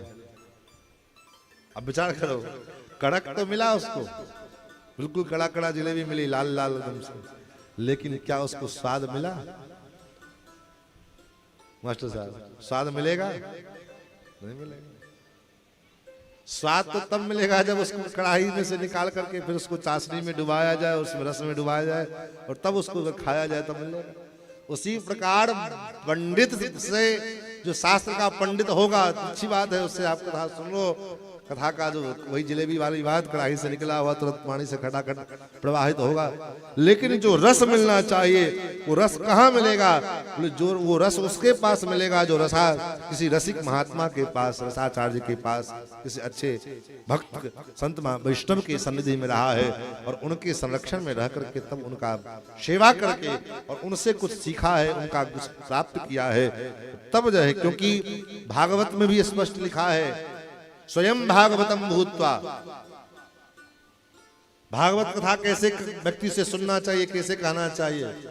तो स्वयं भागवतम भूत्वा, पहले स्वयं भागवत बने। हम स्वयं तो भागवत बने नहीं, भागवत को केवल बस अर्थ कमाने का, धन कमाने का साधन मात्र मान लिया कि चलो धन आना चाहिए। जीवन में भक्ति आई नहीं, जीवन में भक्ति स्वयं आई नहीं, हम स्वयं भागवत बने ही नहीं। तो किसी का जो है कथा का कॉपी लेकर के, डायरी लेकर के, किसी का जो है कथा का पुस्तक लेकर के उसको बांच दिया तो कोई बांच लेगा महाराज। स्वयं भागवतम भुक्ता भक्ता नाम आश्रयेण च, किसी न किसी भक्त का आश्रय लेकर के,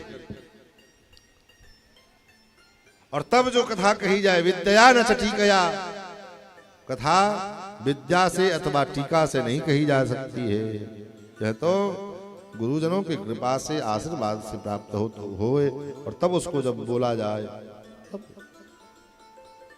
तो शास्त्र का भी ज्ञान उसके पास में हो, स्वर संपन्न हो, बेसुरा ना हो, फटा बांस जैसे बोले पता लगा महाराज, सुन करके माथा खोपड़ी पिटाने लगे, सर दर्द करने लगे जाए, ऐसा स्वर संपन्न हो और धर्मज्ञ हो, धर्म को जानने वाला हो।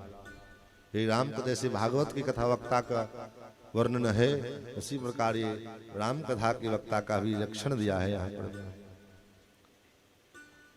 कुशीलवो तो धर्मज्ञो, धर्म का ज्ञाता हो, धर्म को जानने वाला हो और वेद आदि शास्त्रों का अध्ययन किया हो। और महाराज धर्म में उसकी निष्ठा हो, धर्म को व्यापार न समझे। आज विडंबना ये है, दूर जाने की जरूरत नहीं, अपने मिथिलांचल में ही इतने कथावाचक, कुछ बहुत से 70-80% कथावाचक भले कथा लाइव चल रही है, लोग सुनेंगे तो हमारा विरोध करें तो करें, कोई आपत्ति नहीं है, लेकिन निवेदन हम करते हैं कथावाचकों से कि भाई आप व्यासपीठ पर बैठ करके आप कथा का गान करते हैं तो व्यास की पीठ की जो मर्यादा है उस मर्यादा का भी यथासंभव पालन करें।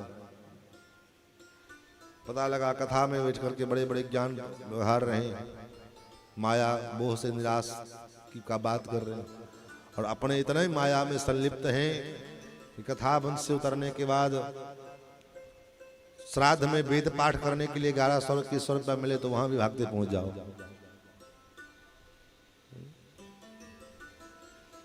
उसके बाद कथा से पंडिताई से फुर्सत मिले तो पेंट शर्ट लगाओ और चलो मोटरसाइकिल उठाओ, कहीं होटल में खा पे खाने का मन करे तो वहां भी घूम आए, मॉल में घूमने का मन करे तो वहां भी घूम आए। तो स्वरूप का भी अनुसंधान करना पड़ेगा भाई। इस मार्ग पर जब चले हो, दूसरे को उपदेश कर रहे हो, पर उपदेश कुशल बहु तेरे से काम नहीं चलेगा। थोड़ा कुछ न कुछ तो अपने जीवन में भी उतारने का प्रयत्न करना पड़ेगा।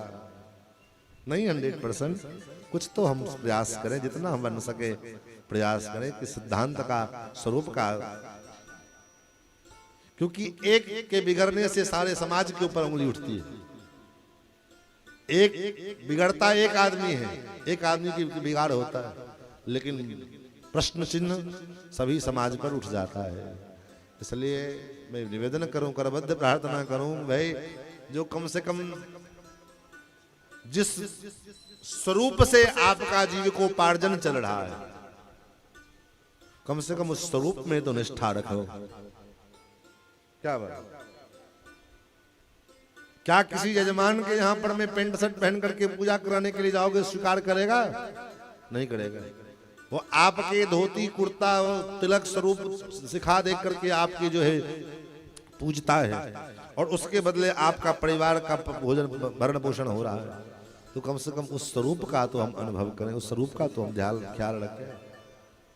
और लोभ के कारण जो है कौड़ी जो है धन के लोभ के कारण गंगा किनारे गंगादास, यमुना किनारे यमुनादास, जहाँ जैसा माहौल देखा वैसा स्वरूप बना लिए। नहीं, जीवन में जब सिद्धांत एक नहीं होगा तो क्या हम समाज में परिवर्तन ला सकते हैं? हमारा हम पहले सैद्धांतिक तो बने।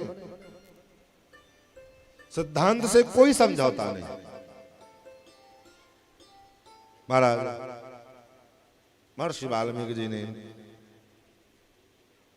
कुश और लव को विधिपूर्वक संपूर्ण राम कथा का उपदेश किया, और राम कथा सुनाने के बाद, पढ़ाने के बाद, उसके बाद सबसे पहली राम कथा महर्षि वाल्मीकि के आश्रम में गाई गई।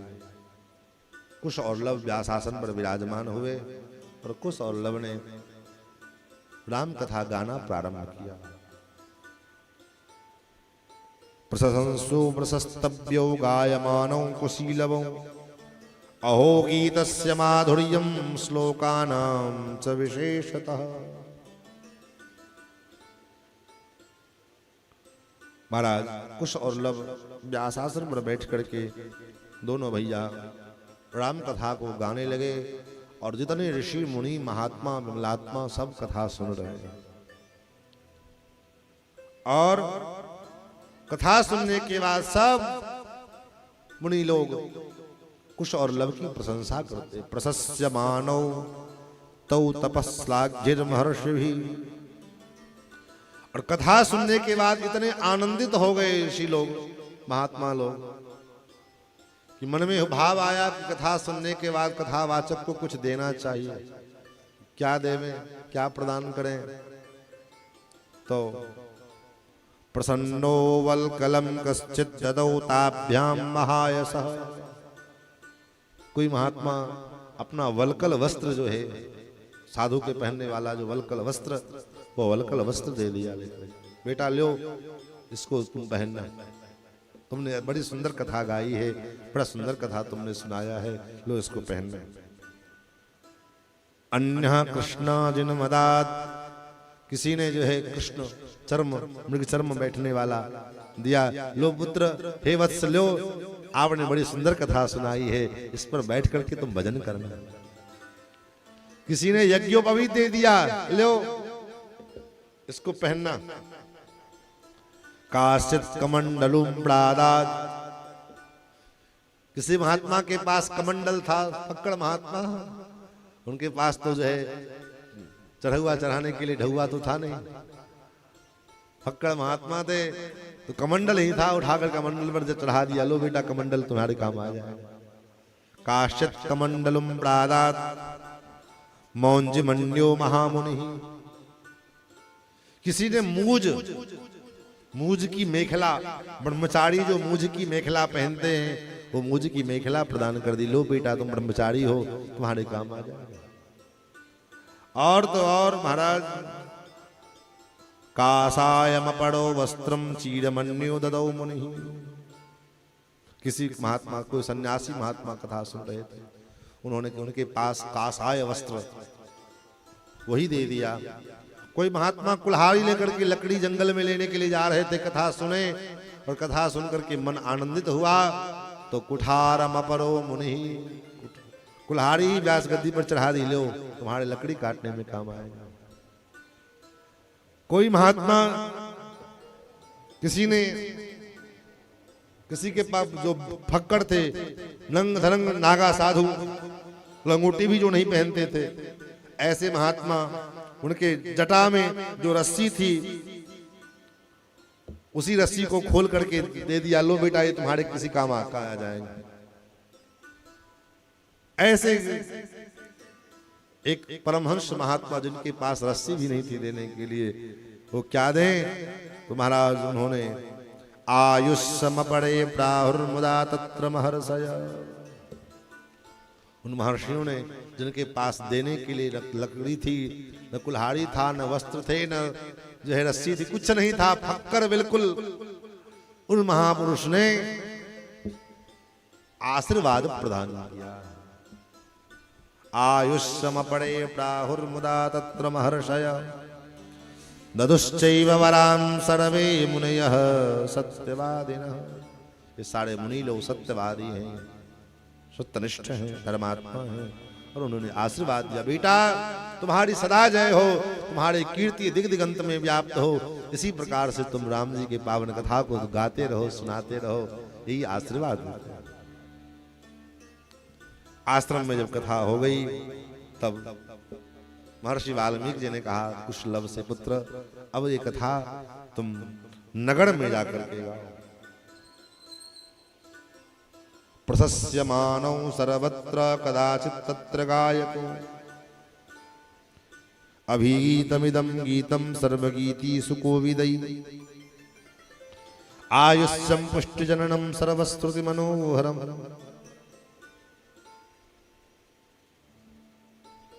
महाराज, इस गीत को, अब कथा को तुम विस्तार करो, इस गीत को तुम नगर में जाकर के गाओ। वृंदावन जंगल के लोगों को, महात्माओं को तुमने सुनाया, महात्माओं ने तुम्हारी कथा सुनी, अब तुम्हारी कथा, तुम कथावाचक हो गए। आम पब्लिक कथा सुन लेवे, ये तो सब कथावाचक सुन लेते हैं, लेकिन महात्मा कथा सुन करके आशीर्वाद देवे, उनके उनका मन प्रफुल्लित हो जाए, जो वैष्णव हैं, जो भक्ति रस में डूबे हुए हैं, ऐसे लोग अगर कथा सुन करके आनंदित होते हैं तो इसका मतलब आपकी कथा सफल हो गई। महाराज, लव और कुश और लव दोनों भैया अयोध्या के नगर में आए कथा सुनाने, और उसी समय महाराज भगवान श्री राम का अश्वमेध यज्ञ चल रहा था। रथ्यासुराज मार्गेषु ददर्श भरताग्रजः स्ववेश्मचानीय ततो भ्रातरौ सकुशीलवौ। दोनों भैया राजमार्ग पर में जो है तंत्री लय वीणा के स्वर पर में गा गा करके और भगवान की कथा को गा रहे हैं, सुना रहे हैं।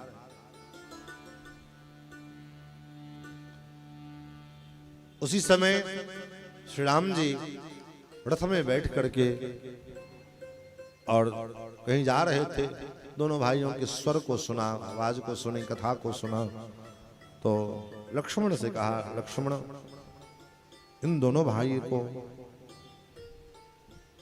इस सड़क पर कथा कर रहे हैं, ठीक नहीं, इनको लेकर के राज भवन में, दरबार में लेकर के आ, और दरबार में कथा हो, कथा का जो स्वरूप है उस स्वरूप से कथा की जाए। दृष्ट्वा तो रूप संपन्नो विनीतो भ्रातरावभौ उवाच लक्ष्मणं रामः शत्रुघ्नं भरतं तथा।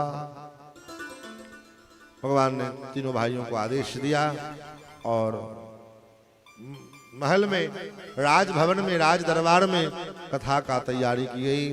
सुंदर व्यास गद्दी का व्यवस्था किया गया। दोनों भैया कथा पीठ पर विराजमान हुए और कथा आरंभ शुरू किया। और जब कथा आरंभ हुई तो लोग कथा में तल्लीन हो गए, कथा में डूब गए लोग। जब कथा में डूब गए लोग तो राम जी के मन में भाव आया कि ये वक्ता है, व्यासपीठ पर विराजमान है और हम सिंहासन पर बैठे। शास्त्र कहता है, नियम कहता है कि व्यासपीठ से ऊंचा किसी का आसन नहीं होना चाहिए। लेकिन व्यासपीठ इतना ही ऊंचा ना हो जाए, कभी कभी देखते हैं हम लोग कि व्यक्ति, कोई सामान्य व्यक्ति अगर व्यासपीठ को प्रणाम करना चाहे तो महाराज उसका हाथ ही ना पहुंच पाए, इतना भी ऊंचा व्यास गद्दी ना हो जाए। हाँ, लेकिन व्यासपीठ से ऊंचा में किसी का और का आसन, चाहे कितने बड़े महापुरुष हों, आवे नीचे बैठे, व्यासपीठ से ऊंचा आसन। तो राम जी ने विचार किया, अब कथा शुरू हो गई, हम सिंहासन पर बैठे हैं और हम अगर उठेंगे तो पूरा दरबार खड़ा हो जाएगा, और पूरा दरबार खड़ा हो जाएगा, कथा में विक्षेप होगी, और ये महद अपराध है। कथा में आप बैठो, आप कथा में मत बैठो, आपके पास फुर्सत नहीं है, आप प्लीज कृपा करके मत बैठिए कथा में। लेकिन बैठिए तो तब तक बैठिए जब तक कथा पूरी ना हो जाए। कथा में विलंब से आना हो तो ऐसे जगह पर मैं बैठो जहां पर मैं किसी को पता नहीं चले कि हम आए, और उठो तो ऐसे उठो कि बगल वाले को पता ना लगे कि हमारे बगल से कोई उठ के गया। ये विधि है। और अगर हमारे कारण कथा में किसी प्रकार का कोई विक्षेप उत्पन्न होता है तो इसका मतलब है कि कथा में जितने लोगों को विक्षेप हुआ, उन सारे विक्षेप का जो पाप है वो जिसके माध्यम से होता है उसके सिर पे लगता है। इसलिए बड़ी सावधानी से कथा सुननी चाहिए। बैठो ही मत, कौन कहता आने के लिए? ना आओ तो वेलकम, ना आओ तो भीड़ कम। 4 लोग कथा सुनेंगे, कथा पूरी हो जाएगी। लेकिन जितना देर बैठे हैं उतना देर हम तल्लीन होकर के न दाएं देखना न बाएं देखना न आगे, बस आंख बंद कर लो और ठाकुर की कथा को पीते जाओ, क्योंकि कथा को पीने के लिए कहा है। पीतवा पीतवा पुनः पीतवा, पीते जाओ। कब तक पीते जाएं? पीते पीते पीवत भागवतम रसम आलयम, पीते पीते भागवत रस का आलय न बन जाओ, तब तक पीते जाओ। महाराज भगवान विचार करते हैं, ततस्तुतौ राम वचो प्रचोदिता वागायतो मार्ग विधान संपदः। कथा आरंभ हो गई। राम जी विचार करने लगे हम कैसे उठें, और न उठें तो ये भी अपराध है, उठेंगे तो लोग जब देखेंगे वो सब खड़े हो जाएंगे, कथा में विक्षेप होगा। तो भगवान इतने धीरे से अपने सिंहासन से उतर करके सामान्य व्यक्ति के बीच में बैठ गए। सचापि रामः परिषद्गतः शनैः बभूषयासक्तमना बभूव। इतने धीरे से राम जी अपने सिंहासन से उतरे और नीचे आकर के बैठ गए कि किसी को पता नहीं चला। सामान्य जनमानस में आकर के भगवान बैठ गए। ये कथा का विधान। और कथा शुरू हुई। सर्वप्रथम अयोध्यापुरी का वर्णन करके सुनाया। ये अयोध्या कैसी है, अयोध्यापुरी का स्वरूप कैसा है। महाराज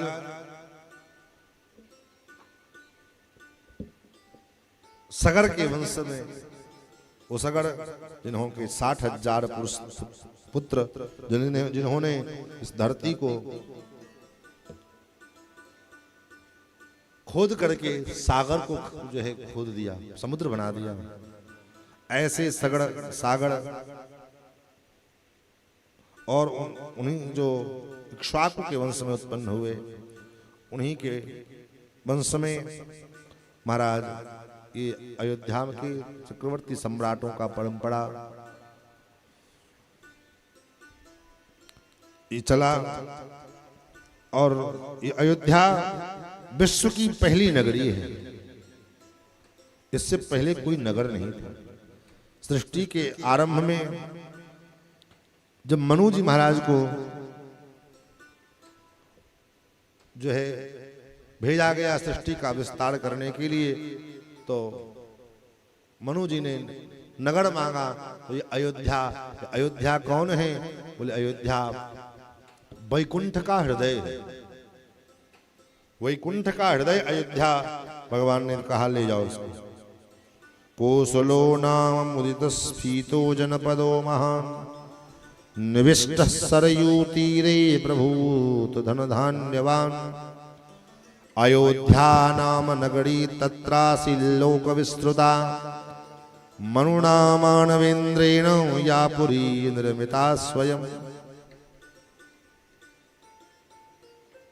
ऐसी अयोध्यापुरी, अयोध्या को मनु जी ने बसाया। आयता दशद्वेच, ये 12 योजन लंबा और 3 योजन चौड़ा ये अयोध्या की सीमा है। उत्तर दिग्भाग में, उत्तर दिशा में सरयू जी का प्रवाह है। ऐसी अयोध्यापुरी, इस अयोध्यापुरी के विषय में संत लोग कहते हैं बड़ा नीक लागे हो राम, बड़ा नीक लागे राघव जी के गौआ, बड़ा नीक लागे राघव जी के गौआ, बड़ा नीक लागे राघव जी के गौआ, बड़ा नीक लागे राघव जी के गौआ, बड़ा नीक लागे त्रिभुवन विदित, त्रिभुवन विदित अवध जके नौआ, बड़ा नीक लागे राघव जी के गौआ, बड़ा नीक लागे राघव जी के गौआ, बड़ा नीक लागे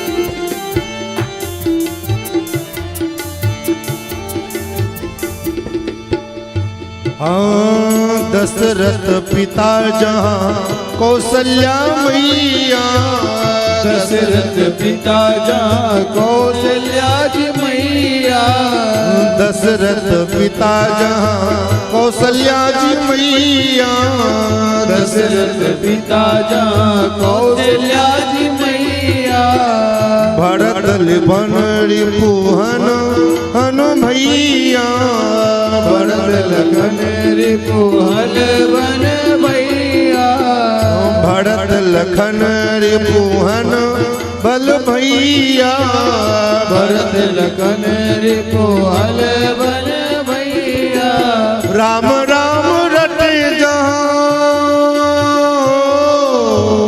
राम नाम रटे जहाँ कोयल कौआ, बड़ा नीक लागे राघव जी के गौआ, बड़ा नीक लागे राघव जी के गौआ, बड़ा नीक लागे त्रिभुवन विदित अवध जके नौआ, त्रिभुवन विदित अवध जकर नौआ, बड़ा नीक लागे राघव जी के गौआ, बड़ा नीक लागे राघव राघव जी के गौआ, बड़ा नीक लागे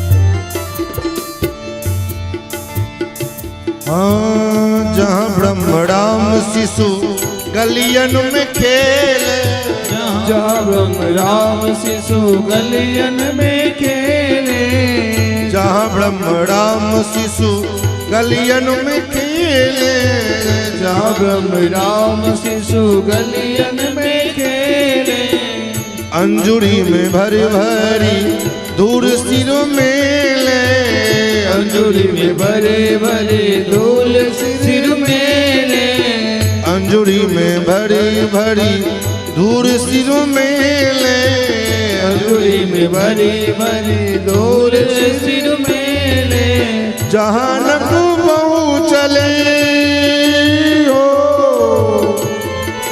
जहाँ नक बहु चले, कालिदास गौआ बड़ा निक लगे राघव झुके गौआ, बड़ा निक लगे राघव जी के गौआ, बड़ा निक लगे। ओ त्रिभुवन विदिता वध जेकर नौआ, त्रिभुवन विदित अवध जेकर नौआ, बड़ा निक लगे राघव जी के गौआ, बड़ा निक लगे।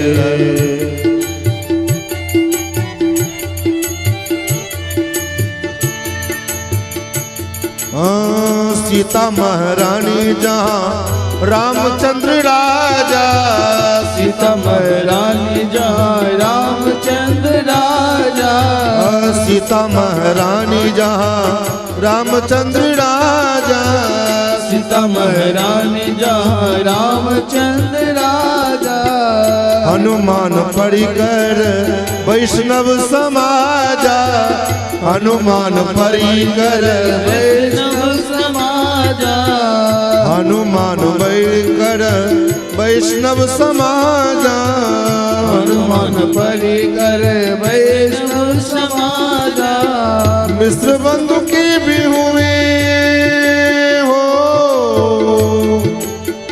मिश्र बंधु के भी हुए ठीक ठोआ, बड़ा निक लगे राघव झुके गौआ, बड़ा निक लगे राघव झुके गौआ, बड़ा निक लगे।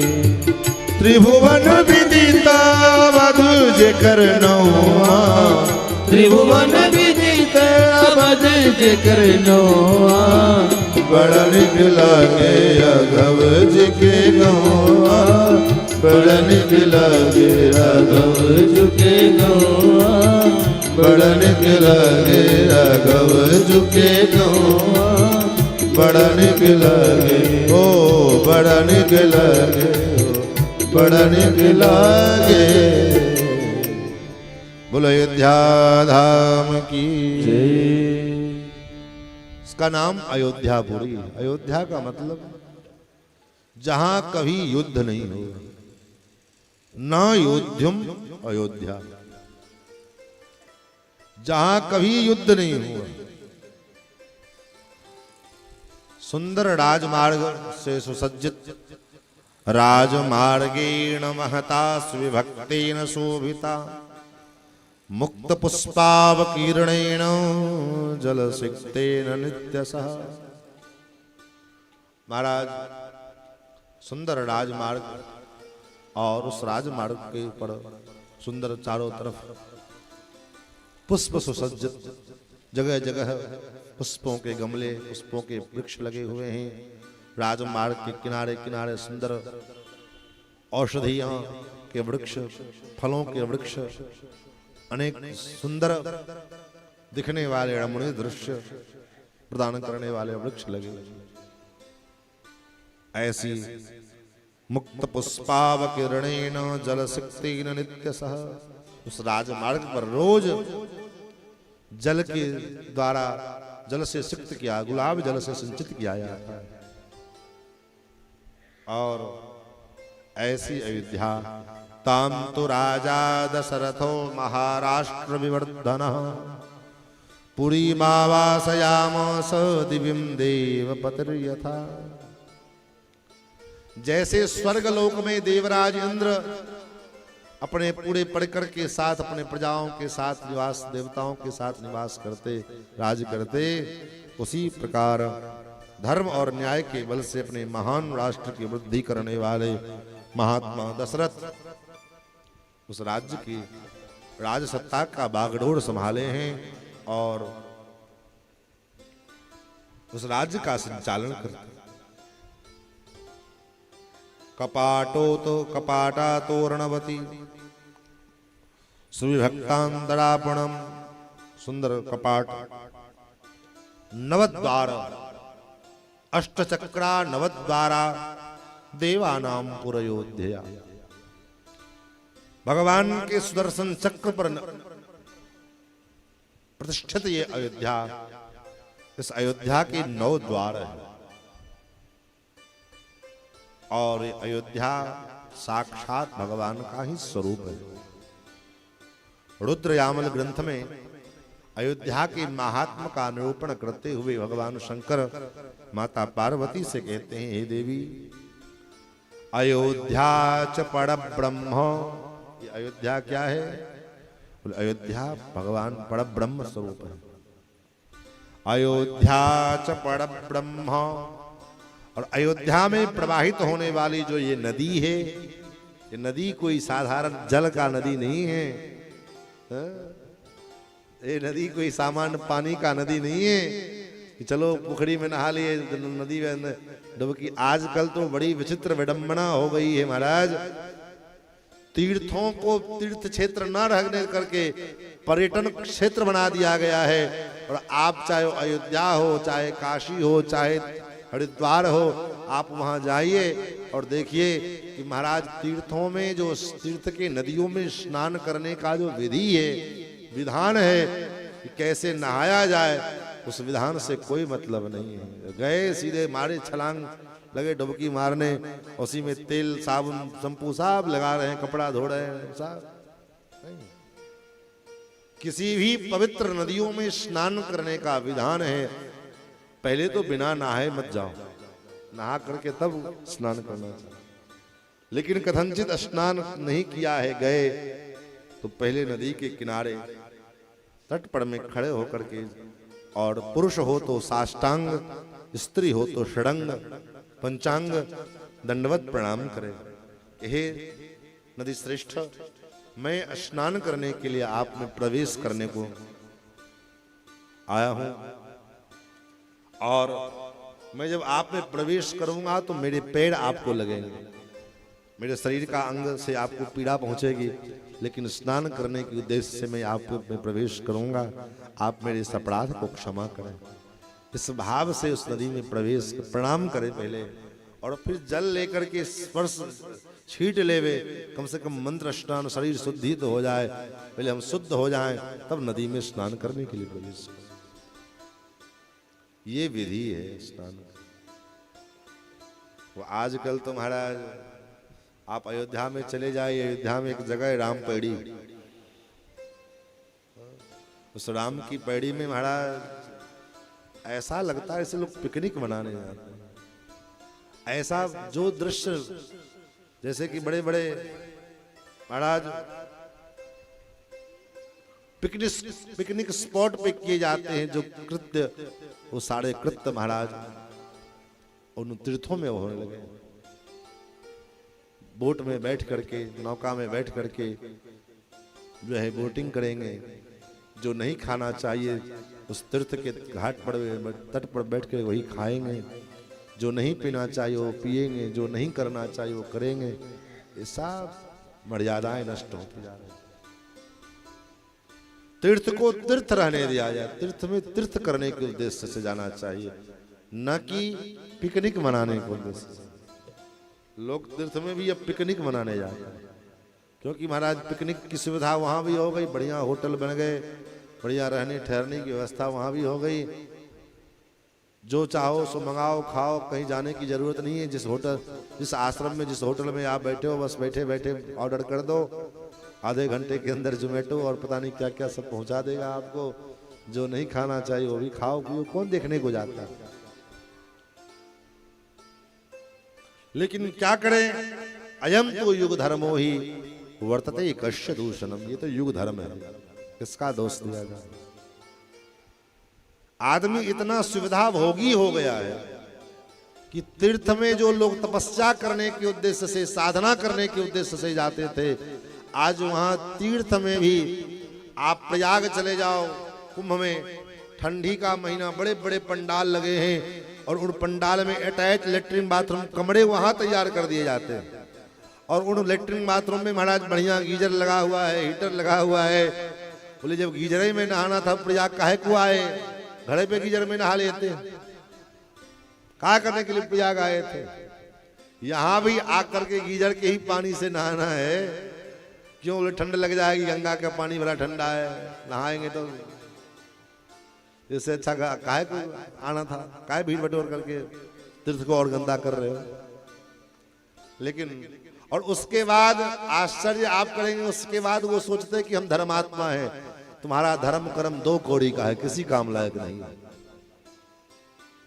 तीर्थ में पैसे के बल पर में, धन के बल पर में सुख सुविधा प्राप्त करके और तब तुम जो है वहां से घूम फिर करके चले और सोचो कि धर्म कर आए,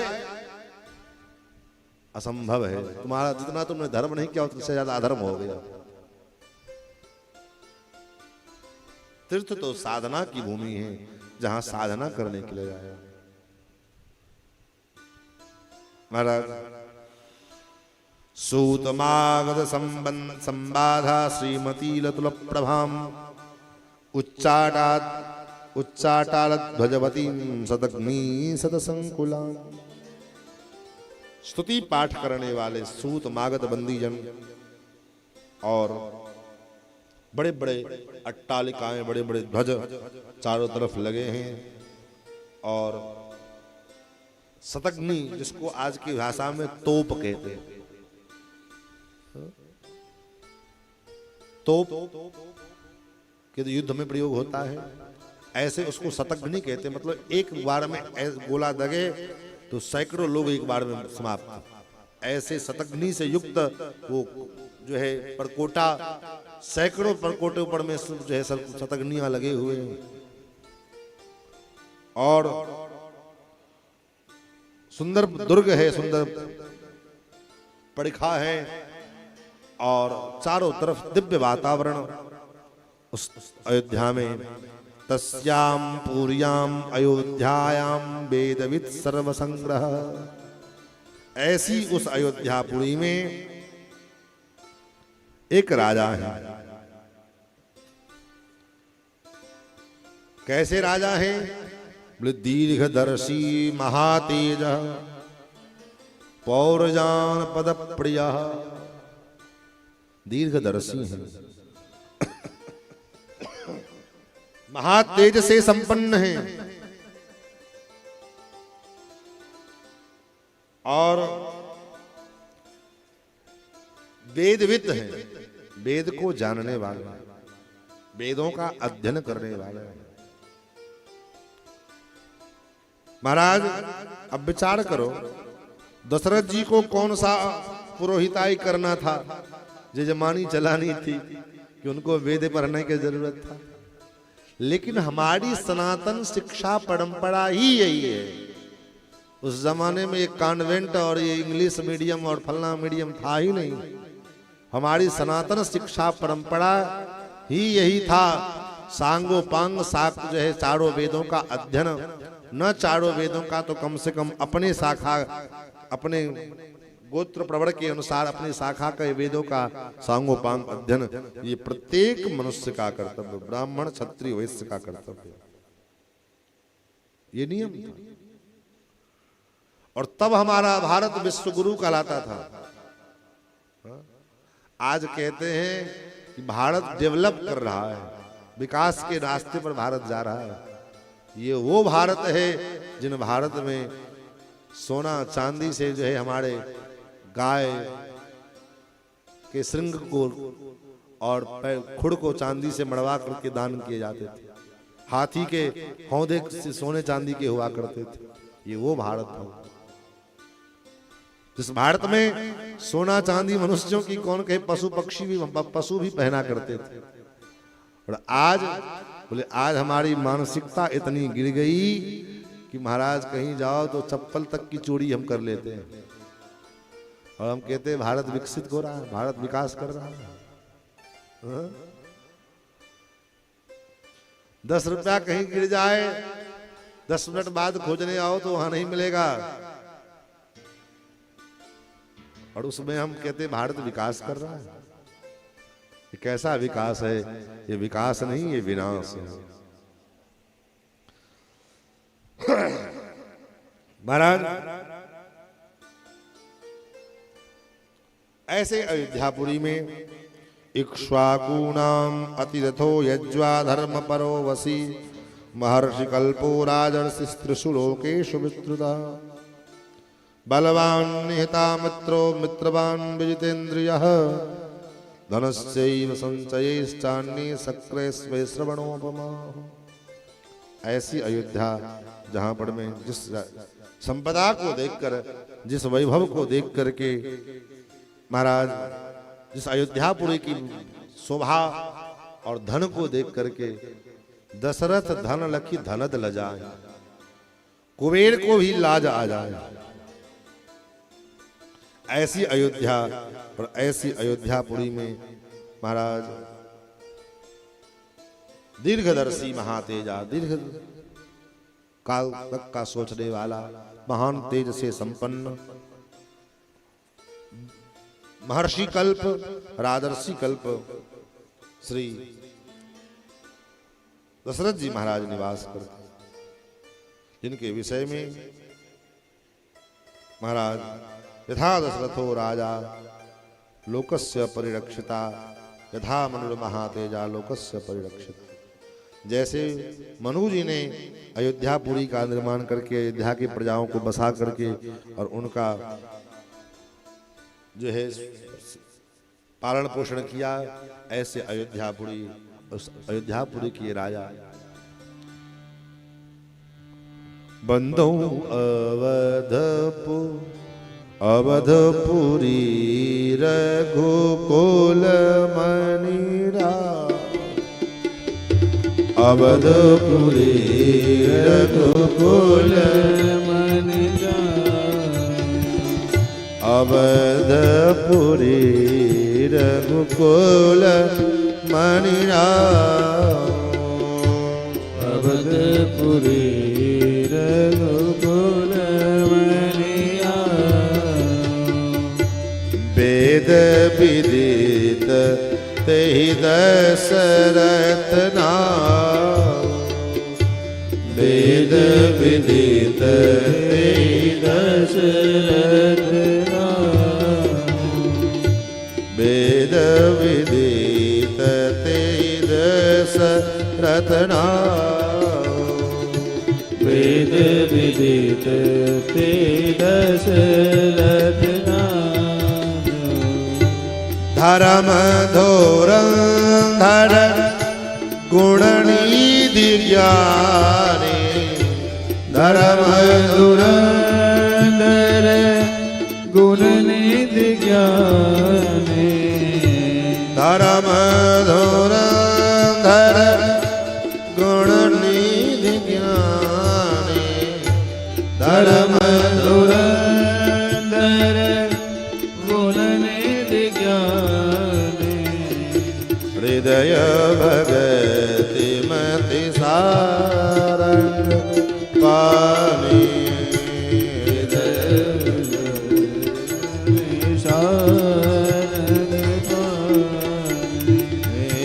हृदय भगति मति सारंग पाणी, हृदय भगति मति सारंग पाणी।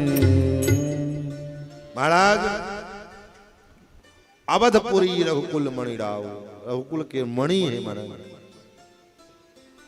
ऐसे अयोध्यापुरी में दीर्घदर्शी महातेजा पौर जानपद प्रिय महाराज दशरथ, जो राजर्षि भी हैं और महर्षि भी हैं।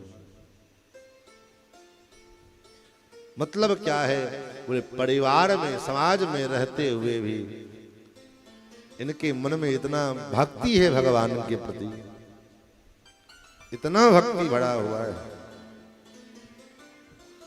कि महाराज भगवान के चरणों की अगाध भक्ति है। वेद विदित है, इनका नाम वेदों में भी इनके नामों का उच्चारण वर्णन मिलता है। और धर्म की धुरंधर है, गुणों की निधि है। मानो संकेत क्या है, तीन मार्ग वेदों में प्रधान, कर्म, ज्ञान, भक्ति, इन तीनों से युक्त महाराज दशरथ जी, तीनों से युक्त है। कर्म, ज्ञान और भक्ति। भक्ति स्वरूपा शक्ति कौन है? बोले कौशल्या महारानी श्री भक्ति स्वरूपा हैं और भक्ति से युक्त महाराज दशरथ हैं। कर्म स्वरूपा मध्यमांबा माता कैकेयी है और ज्ञान स्वरूपा माता कौशल्या, भक्ति स्वरूपा माता सुमित्रा। कर्म, ज्ञान और भक्ति, इन तीनों से युक्त महाराज दशरथ, इसलिए धर्म धुरंधर गुण निधि ज्ञानी और हृदय भगति मति सारंग पाणी। भगवान सारंग पाणी, भगवान श्रीमन नारायण के चरणों में ऐसी भक्ति है और ज्ञान भी इनके हृदय में है और कर्म के प्रति भी इनकी निष्ठा है। शास्त्रों में, वेदों में जिन जिन कर्मों के विषय में शास्त्रों ने कहा उन सभी कर्मों को किया है। ना मृष्टभोजी ना दाता नाप्यनंगदन स्मृक ना हस्ताभरणो वापि दृश्यतो नाप्यनात्मवान। अपवित्र अन्न का भोजन करने वाला, अपवित्र वस्तु का दान अथवा दान न देने वाला और मन को काबू में न रखने वाला जो मनुष्य है वहां कोई दिखाई ऐसा नहीं देता। अयोध्या में कोई ऐसा मनुष्य नहीं है जो अपवित्र भोजन करे। इसलिए आज भी अयोध्या की सीमा में, अयोध्या की जो पंचकोशी सीमा है, उस सीमा के भीतर अब भले ही कोई चुरा छिपा करके खा ले अलग बात है, लेकिन कहीं भी मांस विक्रय नहीं होता है। मदिरा का कोई दुकान नहीं है। यद्यपि यूपी में चालू है, बैन नहीं है, बिहार में बड़े बंद है, लेकिन अयोध्या के पंचकोशी के भीतर कहीं कोई मांस मदिरा इन सब का दुकान नहीं है। ना मृष्ट भोजी, अपवित्र भोजन करने वाला कोई अयोध्या में नहीं। कोई ऐसा नहीं है जो किसी के द्वार पर कोई गया और उसको दान के लिए और दान न करे। सब दान करने वाले हैं। सर्वस दान दीन सब। अपनी प्रजाओं को स्वकर्म निरता नित्यम ब्राह्मणा विजितेन्द्रिय दानाध्ययनशीलाश्च संयताश्च प्रतिग्रहे। सभी वर्ण के लोग अपने अपने वर्ण के अनुसार अपने धर्म का पालन कर रहे हैं। ब्राह्मण है तो ब्राह्मण वेद आदि शास्त्रों के अध्ययन करने में लगे हुए। दान लेना, दान देना, यज्ञ करना, यज्ञ कराना, शास्त्रों को पढ़ना पढ़ाना, समाज को उपदेश करना, ये काम ब्राह्मण का है। और सारे ब्राह्मण वो काम अपने कर्म के लगे हुए। और नास्तिको न नृति वापि न कश्चित् बहुश्रुतः न सूयको न शासक्तो न विद्वान विद्यते क्वचित्। वहां पर में एक भी ऐसा द्विज नहीं है। द्विज मतलब ब्राह्मण ही मात्र नहीं होता है। द्विज का मतलब ब्राह्मण, क्षत्रिय और वैश्य तीनों। द्विज का अर्थ हो द्वाभ्याम जायते इति द्विजः, जिसका दो बार जन्म हुआ। दो बार जन्म का मतलब एक बार तो मां के गर्भ से जन्म हुआ सो हुआ, और दोबारा जब उसका यज्ञोपवीत संस्कार होता है तो गायत्री के उपदेश के मात्र से पुनः उसका जन्म माना जाता है। इसलिए उसको द्विज कहते हैं। तो महाराज वहां कोई ऐसा द्विज नहीं है जो नास्तिक हो, झूठ बोलने वाला। कोई वहां झूठ नहीं बोलता, असत्य संभाषण कोई नहीं करता।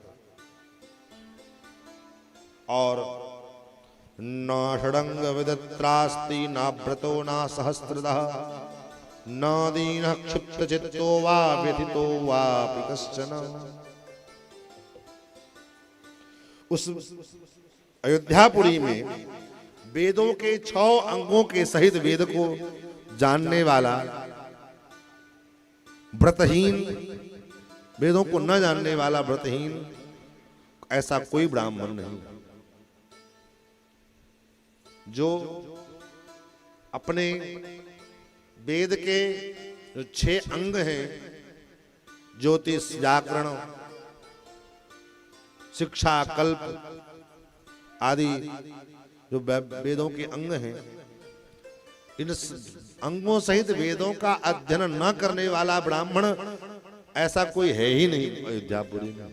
सब ब्राह्मण षडंग वेदों का अध्ययन अपने अपने शाखा के अनुसार करने वाला, अपने अपने कश्चन नरो वा नारी वा न श्रीमान नाप्य रूपवान द्रष्टुम शक्यमयोध्यायां नापि राजन्य भक्तिमान। अयोध्या में कोई स्त्री या पुरुष ऐसा नहीं देखा जा सकता जो श्रीहीन हो, रूप रहित हो अथवा राजभक्ति से शून्य हो। सब अपने अपने स्वरूप का पालन करते हैं, स्वरूप में रहते हैं। क्यों? क्या राजा का डर है कि राजा फांसी दे देगा इसलिए? नहीं, धर्म का डर है। हमारे मन में आज अगर प्रत्येक लोगों के मन में धर्म का अगर भय आ जाए तो समाज में जो इतनी अराजकता है, उससे उसका लड़ाई है, झगड़ा है, वो उससे दुश्मनी कर रखा है, उसने उससे बात नहीं करता, ये सब जो चीजें आज समाज में विपरीत देखने को प्राप्त हो रहे हैं, ये समाप्त हो जाए अगर प्रत्येक व्यक्ति अपने धर्म का पालन करने लग जाए और उस धर्म का भय सबको होने लग जाए।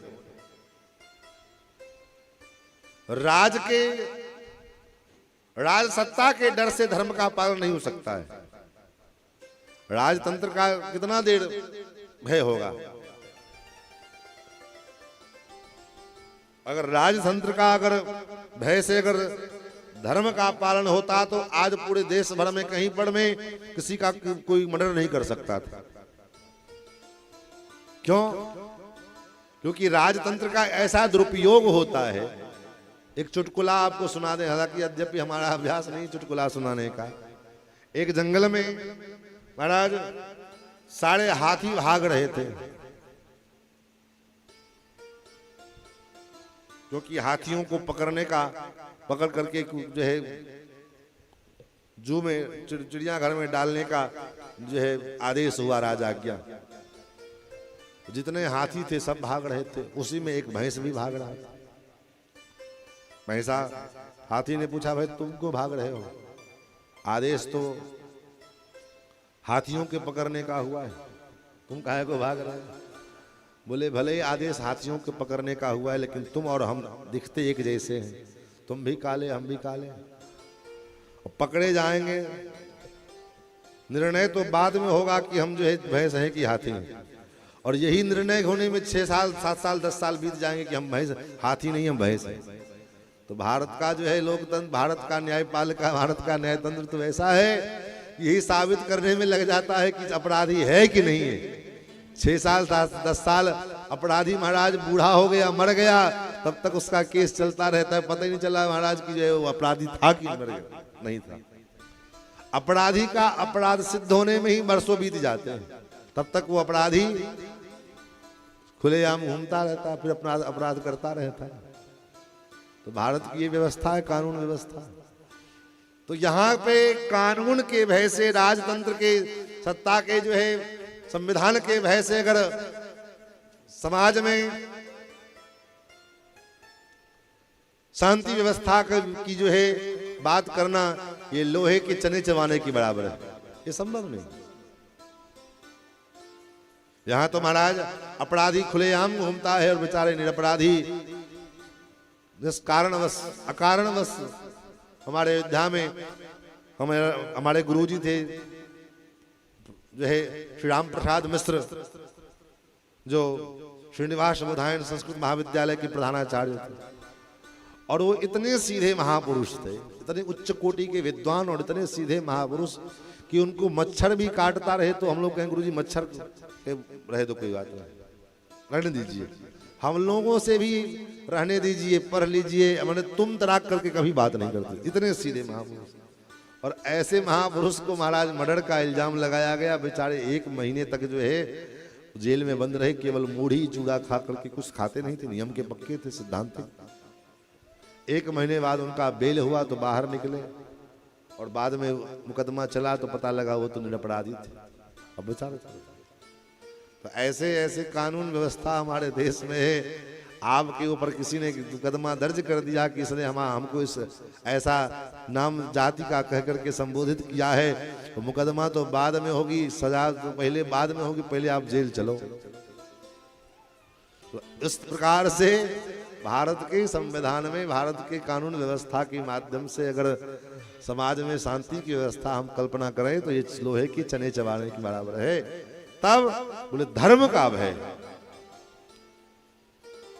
अगर प्रत्येक जनमानस के मन में अगर धर्म का भय आ जाए कि ये धर्म, ये कार्य जो हम कर रहे हैं ये धर्म नहीं है, अधर्म है, तो ऐसी स्थिति में, ऐसी परिस्थिति में ही अयोध्या के लोगों के मन में, प्रत्येक अयोध्यावासी के मन में धर्म के प्रति निष्ठा, धर्म पालन के प्रति सजगता, सावधानी, अपने अपने धर्म के पालन में लोगों की रुचि, ये जब तक समाज में नहीं होगा तब तक एक आदर्श समाज की परिकल्पना करना ये बड़ा कठिन कार्य है, अत्यंत कठिन कार्य है।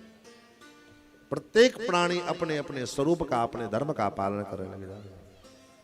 महाराज अयोध्या के सभी लोग अपने स्वधर्म का पालन करते हैं।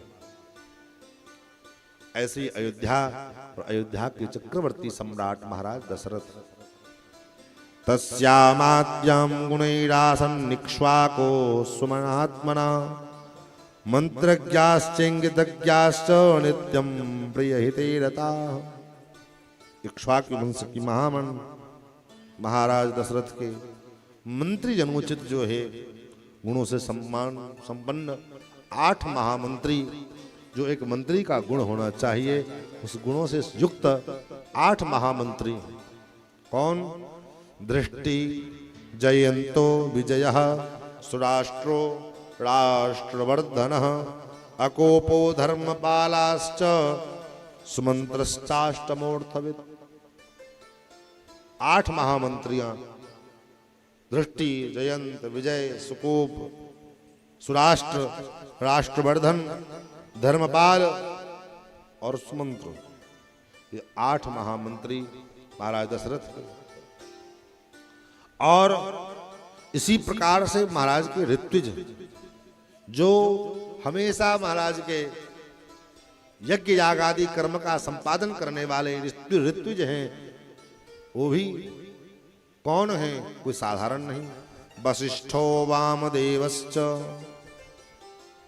वशिष्ठ जी और वामदेव, ये विशेष महाराज के विशेष ऋत्विज भी हैं और मंत्रियों में भी जो है विशेष स्थान रखने वाले, जो मंत्रियों को भी सलाह देने वाले, उपदेश करने वाले, इनकी भी भूमिका निभाते हैं ये वशिष्ठ और वामदेव जी। और सुयज्ञोप्यथ जावाली, काश्यप्योप्यथ गौतम, मार्कंडेयस्तु दीर्घायु तथा कात्यायनो द्विजः। ये सारे ऋत्विज लोग, कश्यप जी, मार्कंडेय जी, जाबाल जी, सुयज्ञ आदि ऋषि मुनि लोग, ये महाराज दशरथ के सब ऋत्विज लोग। एसाम अविदितम किंचित शेषु नास्तेषु परेषु वा, क्रियमाणं कृतं वापि चरेणापि जिकृषितम्।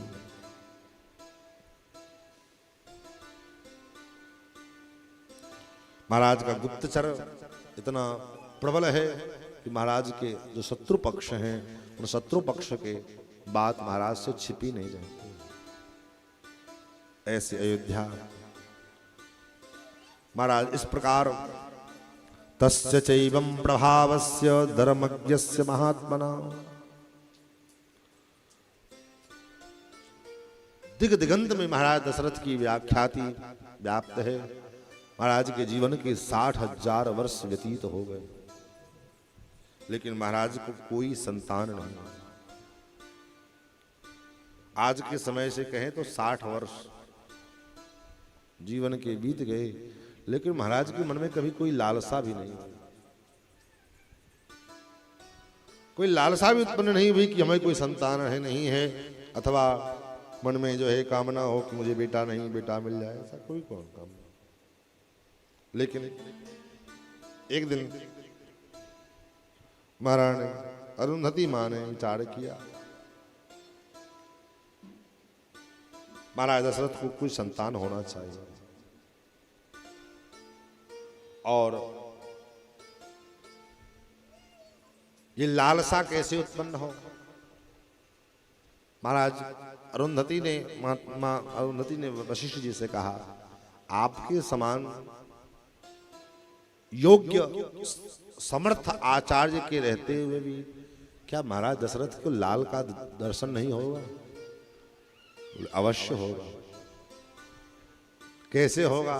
बोले लाल के प्राकट्य की लालसा तो हो, लाल तो होंगे, लेकिन भगवान ने तो आज जो है कि वचन दिया है, स्वयं भगवान ने वचन दिया था कि नृपतब तनय होब में आए, मैं ही आपका बेटा बन करके आऊंगा। तो फिर आ क्यों नहीं रहे?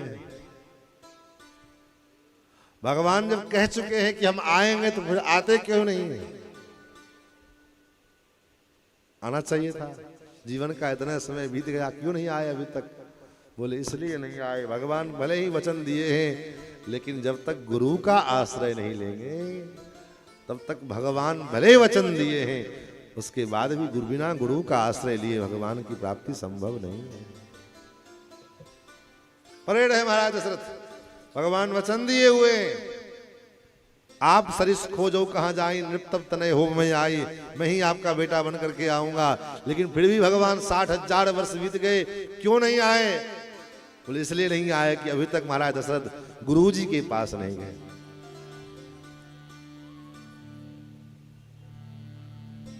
आज मां अरुंधति के मन में विचार आया कि महाराज के मन में लालसा तो मैं पैदा करूंगा, और मां अरुंधति अपने बालक को लेकर के गई महल में, और महल में जब गई तो मां ने खेल रहे थे, बालक खेल रहा, महाराज आए, महाराज ने कहा मैया लाओ जरा मैं भी आपके लाला को खिलाऊं गोद में।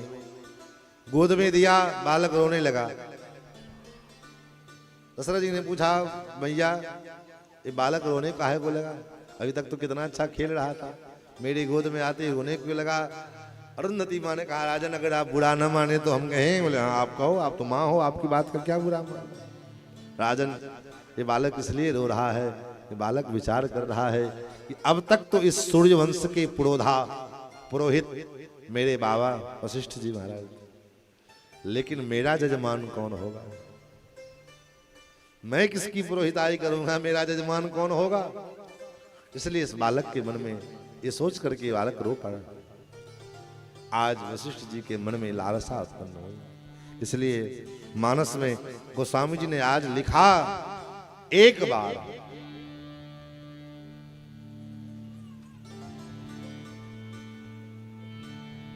बार क्यों? इससे पहले नहीं हुआ था? बोले नहीं हुआ था, आज पहली बार हुआ, इसलिए लिखा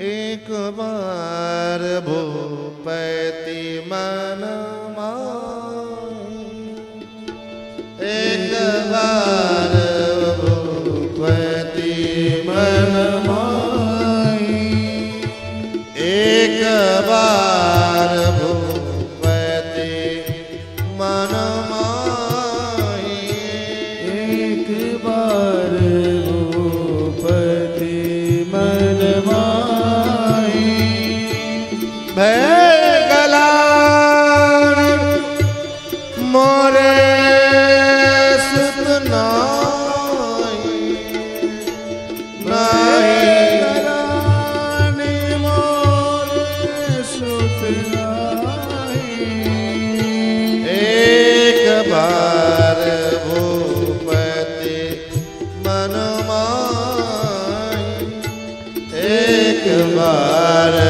भूपति मन माहि, एक बार भूपति मन माहि, एक बार भूपति मन माहि। और ग्लानि हुआ तो क्या किया? गुरु गृह गयो तुरत महि, पारा पारा। गुरु गृह गयो तुरत महि पाला, गुरु गृह गयो तुरत महि पाला। गुरु गृह गया तुरत मैं पाला, चरण लागे करे विनय विसारा, चरण लागे करे विनय विशाला, चरण लागे करे विनय विशाला। चरण लाग करे विनय विशाला। एक बार,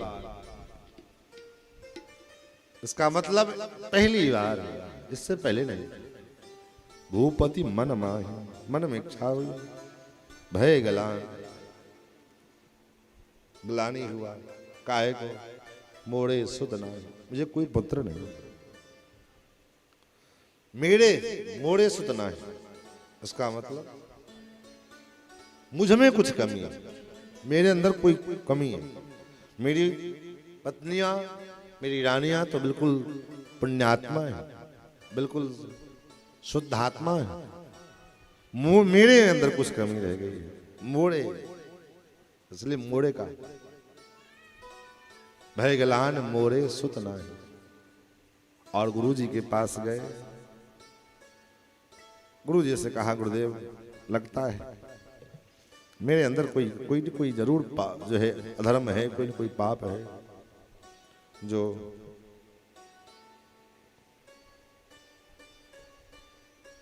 मेरे पुत्र नहीं हो रहे हैं। तो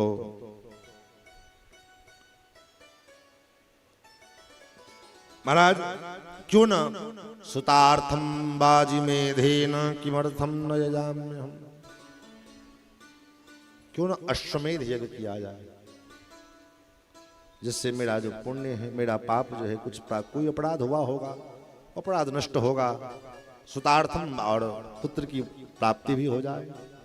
सुतार्थम बाजी मेधेन किमर्थम न यजाम्यहम्, क्यों ना मैं अश्वमेध यज्ञ का अनुष्ठान करूं। सनिश्चितां मतिं कृत्वा यष्टव्यमति बुद्धिमान, मंत्रभिः सह धर्मात्मा सर्वैरपि कृतात्मभिः। अपने मंत्रियों के सहित धर्मात्मा दशरथ जी ने गुरु जी के पास ये प्रस्ताव रखा, और ये पहले मंत्रियों के सामने प्रस्ताव रखा। सुमंत्र से कहा, क्यों ना ये अश्वमेध यज्ञ किया जाए। और ये विचार मन में आया तो है, तो जाओ जरा गुरु जी को बुला लो। शीघ्र मानाय मे सर्वान गुरुस्तान सपुरोहितान, सभी गुरुजनों को, महापुरुषों को बुला लो। सुमंत्र जी गए तुरंत, और तुरंत जाकर के जितने ऋत्विज थे, सुयज्ञ, वामदेव, जावाली, कश्यप आदि वशिष्ठ, सब इन सभी को जो है निवेदन किया कि ऐसी ऐसी बात महाराज के मन में पुत्र की प्राप्ति की कामना से अश्वमेध यज्ञ करने का संकल्प उत्पन्न हो रहा है, और उसके लिए आप लोगों का दर्शन करना चाहते हैं। सभी लोग पधारे और महाराज ने प्रणाम किया। महाराज ने कहा, गुरुदेव मम लालप्यमानस्य सुतार्थम नास्ति वै सुखम, तद्वर्धम तदर्थम हयमेधेन यक्षामि मतिर्मम। गुरुदेव, मैं सदा पुत्र के लिए विलाप करता रहता। मेरे मन में ये सब कुछ संपत्ति की कोई कमी नहीं है, लेकिन कोई संतान नहीं है। और ये संतान न होने का जो सुख है, दुख है, ये सारे संपत्ति के भोग विलास का सुख, ये मुझे अच्छा नहीं लगता। संतति के न होने का जो दुख है, इस दुख के सामने ये साम्राज्य का सुख फीका पड़ रहा है। क्यों? क्योंकि मैंने तो अपना जीवन अब जी लिया, लेकिन गुरुदेव, कोई ऐसा वंश का वृद्धि करने वाला तो चाहिए जो मेरे इस सूर्य वंश की परंपरा को आगे बढ़ावे, मेरे इस धर्म की परंपरा को आगे बढ़ावे। इसके लिए तो संतान चाहिए। और शास्त्र कहता है इसी उद्देश्य से संतान की उत्पत्ति करना भी चाहिए, इसी उद्देश्य से। और इसीलिए ज्येष्ठ संतान को, ज्येष्ठ पुत्र को आत्मज कहा जाता है। आत्मज तो क्या छोटा वाला और जो संतान है, बेटा बेटी है, वो नहीं है? बोले है। लेकिन बड़े बेटे को ही आत्मज क्यों कहा जाता है? बोले जब तक वो प्रथम पुत्र ना हो जाए तब तक उसके पिता के मन में यही लालसा लगी रहती है कि मेरा श्राद्ध कौन करेगा, मेरा तर्पण कौन करेगा, मेरे पितरों को पिंडदान श्राद्ध कौन करेगा। इसके लिए तो कोई पुत्र चाहिए। और एक पुत्र अगर हो गया तो फिर उसके बाद ये चिंता समाप्त हो जाती है। उसके बाद दूसरा हो, तीसरा हो, चौथा हो, कोई दिक्कत नहीं। हो तो कोई दिक्कत नहीं, ना हो तो भी कोई आपत्ति नहीं। एक कम से कम होना चाहिए। उसके बाद दो चार जो हुआ वो हो गया, हो गया। उसको कामज कहा जाता है। लेकिन आत्मज प्रथम को ही कहा जाता है। प्रथम में जितनी आसक्ति होती है इस धर्म के एक कर्म इत्यादि के निमित्त, उतना फिर दूसरे में। इसीलिए परंपरा भी यही है कि ज्येष्ठ संतान अगर है तो पहला अधिकार माता के दाह संस्कार का, श्राद्ध इत्यादि करने का अधिकार पहला उसका है। लेकिन ये जो एक विचित्र परंपरा चली है कि अगर 3 बेटे हैं, 4 बेटे हैं, तो पहला बेटा अगर नहीं है संस्कार करने के लिए, किसी कारणवश या तो वो नहीं रहा, चाहे कोई अन्यत्र है जो वहां से वो नहीं आ सकता है या नहीं आएगा, तो उस परिस्थिति में इसका संस्कार कौन करेगा? तो कहेंगे छोटा वाला से करो। तो काहे क्यों? बोले माजिल है, माजिल नहीं करेगा। क्यों? जिस प्रकार से, जिस क्रम से संतान का जन्म, पुत्र का जन्म हुआ है, उसी क्रम से श्राद्ध पिंडदान आदि कर्म करने का भी अधिकार उसी क्रम से आता है। लेकिन अपने मिथिलांचल में ये परंपरा बना दी गई कि वे माजिल तो फाजिल होवे। काहे? माजिल बेटा बेटा नहीं है, वो भी तो बेटा है। क्रम से उसको भी दाह संस्कार, श्राद्ध तर्पण इत्यादि करने का अधिकार है। अगर वो बड़ा है तो सबसे पहला अधिकार बड़े का होगा, उसके बाद उस महिला है तो मझले को होगा, फिर उसके बाद छोटा है तो छोटे। अधिकार चारों पांचों सभी संतानों को है, लेकिन क्रम से। तो महाराज दशरथ यही कामना से संतान की प्राप्ति। आज प्रायः बेटा बेटी को जो लोग जन्म देते हैं पशु पक्षी के समान, कामना ये नहीं होती है कि मेरा पिंडदान कौन करे, मेरा श्राद्ध तर्पण कौन करेगा, मेरा आगे वंश परंपरा हमारी कैसे बढ़ेगी। इसके पीछे लोग का लॉजिक नहीं होता है। बस हो गया, हो गया, बेटा बेटी पैदा हो गया, हो गया। इन सब संकल्प को लेकर के, इन सब कामनाओं के साथ संतान की उत्पत्ति का जो विधान हमारे शास्त्रों में किया गया, जिसको गर्भाधान संस्कार कहते हैं, 16 संस्कार के अंतर्गत गर्भाधान भी एक संस्कार है।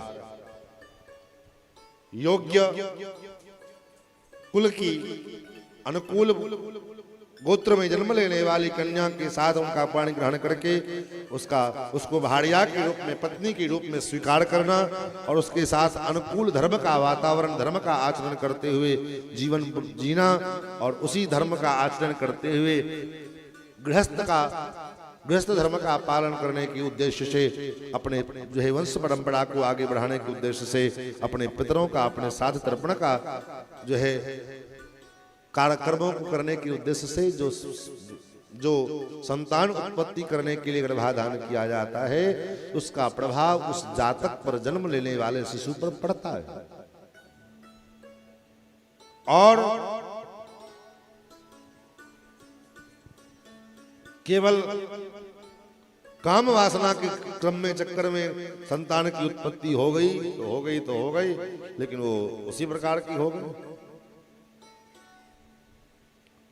तो संतान को हमारे सनातन विज्ञान में, सनातन धर्म का ऐसा विज्ञान कि जिस दिन से बाल शिशु वो गर्भ में आया, उस दिन से लेकर के मरणोपरांत मृत्यु तक जो है उसका संस्कार होता है।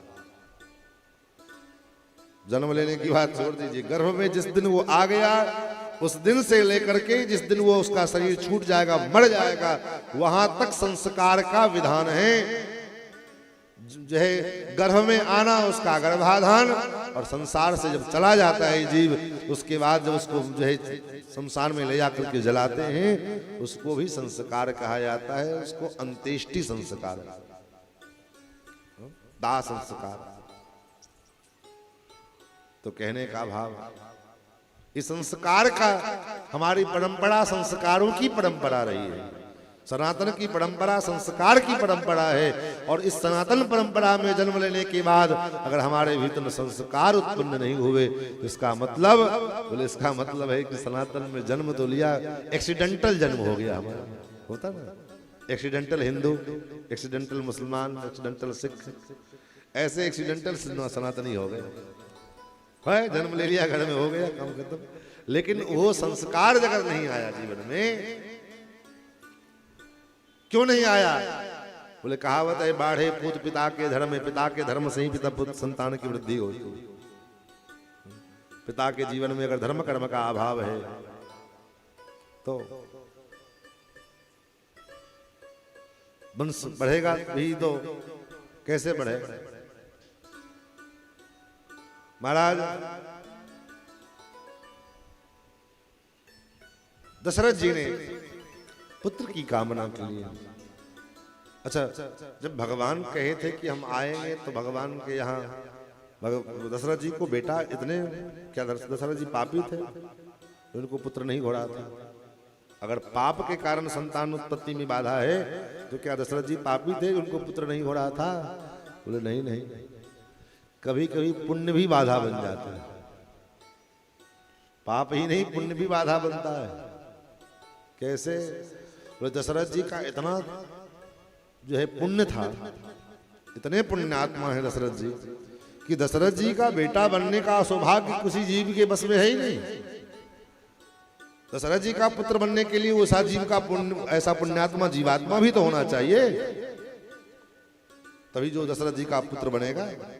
तो ऐसा कोई पुण्यात्मा जीव मिल ही नहीं रहा था ब्रह्मा जी को कि जिसको दशरथ जी का बेटा बना करके भेजे। इसलिए दशरथ जी के पुत्र की प्राप्ति में इतना विलंब हुआ। महाराज दशरथ जी ने वशिष्ठ जी से कहा, क्यों न हम अश्वमेध यज्ञ करें। तदस्साद्भीत तद्वाक्यं ब्राह्मणः प्रत्यपूजयन् वसिष्ठ प्रमुखा सर्वे पार्थिवस्य मुखेरितम्। महाराज के ऐसा कहने पर सभी ब्राह्मणों ने, ऋषियों ने साधु साधु कहा, राजन आपके मन में ऐसा संकल्प उत्पन्न हुआ, ये बड़ा सौभाग्य का विषय है। और पूजुश्च परम प्रीता सर्वे दशरथं वचः संभारा संप्रयन्ता ते तुर्गश्च विमुच्यताम् सर्व्याश्चोत्तरे तीरे यज्ञ भूमिर्विधीयताम् सर्वथा प्राप्त से पुत्रानभिप्रेताश्च पार्थिव। फिर वे सभी प्रसन्न होकर के राजा दशरथ से कहने लगे, महाराज यज्ञ सामग्री का संग्रहण किया जाए और सरयू के उत्तर तट पर में यज्ञ भूमि का निर्माण किया जाए। सर्व्यासोत्तरे तीरे यज्ञ भूमिर्विधीयताम् और यज्ञ का अश्व जो है छोड़ा जाए। वो यज्ञ 1 वर्ष के अंदर घूम करके 4 पूरे पृथ्वी का भ्रमण करके वो यज्ञ पशु अश्व घोड़ा घूम के आएगा, तब यज्ञ का आरंभ होगा, तब यज्ञ शुरुआत होगा।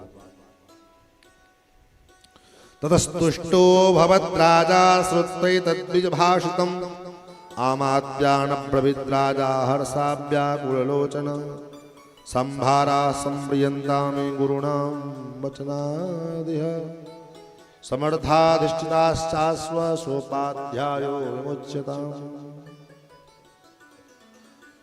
उन गुरुजनों का ये बात सुनकर के महाराज दशरथ बड़े आनंदित हुए, उनका हर्ष से उनका नेत्र चंचल हो उठा और उन्होंने तुरंत गुरुजनों की आज्ञा के अनुसार यज्ञ की सामग्री की का जो है एकत्र किया जाए, ऐसा आदेश सुमंत्र को दिया। सुमंत्र जी ने कहा ठीक, जो आज्ञा। और सरजू के उत्तर दिग्भाग में यज्ञ की भूमि का शोधन किया जाए, ऐसा आदेश और सेवकों को दिया। यज्ञ के पशु, यज्ञ का जो घोड़ा है वह उसका चयन किया जाए, क्योंकि यज्ञों में स्रोत यज्ञों में जो पशु याग होते हैं उन पशुओं का निरूपण, उन पशुओं का लक्षण शास्त्रों में पहले निर्धारित किया जाता है। वो पशु कैसा होना चाहिए, किस वर्ण का होना चाहिए, उसके कान कैसे हों, उसका केस कैसा हो, उसके पैर कैसे हों, और तब उस पशु का चयन करना बड़ा कठिन होता है, उसको खोजना बड़ा कठिन होता है। ऐसे अश्व के चयन की जिम्मेदारी सौंपी गई। और इधर महाराज वशिष्ठ जी से महाराज दशरथ जी ने कहा, गुरुदेव विधिहीनस्य यज्ञस्य सद्यः कर्ता विनश्यति तद्यथा विधि पूर्वं मे क्रतुरेश समाप्यते। गुरुदेव, शास्त्र कहता है यज्ञ यागादि कर्मानुष्ठान में कोई विधि का लोप हो जाए, विधि का त्याग हो जाए तो सद्यः कर्ता का नाश होता है। ये कहने से काम नहीं चलेगा कि छार भार पंडित जी के कपार। हम सब कहे छे हम की जानिए लिए सरकार, पंडित जी जानते हैं क्यों? पंडित जी छाड़ भाड़ पंडित जी कपार एना थोड़े हेते, अहाँ कपार किया, अहाँ किया नहीं जाने छी, अहाँ नहीं जाने छी, यहाँ के दुर्भाग्य छे, यहाँ की गलती छे, पंडित जी के गलती छे तो सही, अहू के गलती है। तो विधिहीनस्य यज्ञस्य, अविधि पूर्वक किया गया कोई भी धर्म कर्मानुष्ठान सद्यः कर्ता का नाश करता है। इसलिए क्योंकि कोई भी कर्मकांड पूजा पाठ हो तो देवताओं को बुलाना पड़ता है। मास्टर साहब, देवताओं को आवाहन करना पड़ेगा। गणानां त्वा गणपति गुं हवामहे प्रियाणां त्वा गणपतिं आवाहयामि अंबिकां आवाहयामि सूर्यादि पंच देवता यहाँ गच्छत यह तिष्ठत। देवताओं को आवाहन करना पड़ेगा, बुलाना पड़ेगा, लेकिन दैत्यों को, असुरों को बुलाना नहीं पड़ता, वो बिना बुलाए आ जाए। काहे को आते हैं, किस लिए आते हैं? बोले इसलिए आते हैं छिद्र का अन्वेषण करने के लिए। छिद्र का अन्वेषण करने के लिए। कोई कमी तो नहीं है, यज्ञ हो रहा है, कोई कमी, उसमें कोई कमी तो नहीं है। कोई अच्छा काम करो तो लोगों को बुलाना पड़ेगा, लेकिन काम शुरू हो जाएगा तो उसमें कमी देखने के लिए बिना बुलाए लोग पहुंच जाएंगे। बिना बुलाए लोग सजेशन देंगे, महाराज ये काम थोड़ा हो जाता तो अच्छा होता, क्यों पहले क्यों नहीं आया, पहले आके बता देता। तो कमियां है तो उस कमी को आकर के पहले पूरा करना चाहिए था, सो तो किया नहीं। अब हो गया, काम हो गया, तब करे इसमें थोड़ा ये कमी रह गई, इसको थोड़ा पूरा कर दे, ऐसा कर देते तो और अच्छा हो जाता। अब ज्ञान बघारने के लिए तो क्षेत्रम भी मृगयन्ते स्म विद्वांसो ब्रह्मराक्षसा।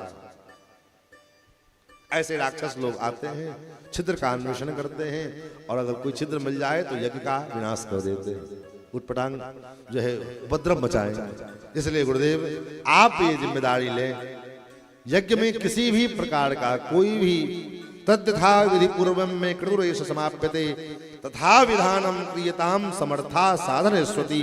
आप उन विधियों के पूर्ण करवाने में समर्थ हैं, ये मैं अच्छी तरह से जानता हूं, इसलिए आप उन विधियों को पूर्ण करवा रहे हैं। महाराज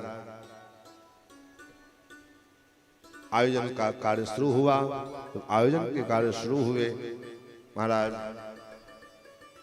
चारों तरफ सुमंत्र जी ने श्रृंगी ऋषि को बुलाने का सलाह दिया। श्रृंगी ऋषि कौन है? और चर्चा आगे बढ़ाएं कि रहने दे मास्टर साहब? रहने दे तो कल जो है, और कल जन्मोत्सव भी होगा भगवान, कल भगवान का चारों भैया का प्राकट्य उत्सव हम लोग कल मनाएंगे, तो आप लोग तैयारी करेंगे और कल उत्सव का आनंद हम लोग था के मन से लेंगे। ऋषि श्रृंगी के विषय में और भी जो चर्चाएं हैं सब आगे बढ़ाया जाएगा। थोड़ा थोड़ा सुने लेकिन बढ़िया से सुने, ज़्यादा सुन लेंगे अपच हो जाएगा, कथा भी अपच करता है, कथों के रिएक्शन हो बुझलिए। एक बेर एक महात्मा कथा करते रहते और कथा करते रहते तो सामने में दुर्भाग्य एहन की होए, एक कनाहा आदमी रहे, वो कथा में रोज आवे कथा सुने के लिए, और वो सामने ठीक बैठे जाए कि बैठे सामने में, और महात्मा के कथा में तो हाथ पैर सब, हाथ पैर ने हाथ जड़ित रही सारा भाव कर्म सारा। तो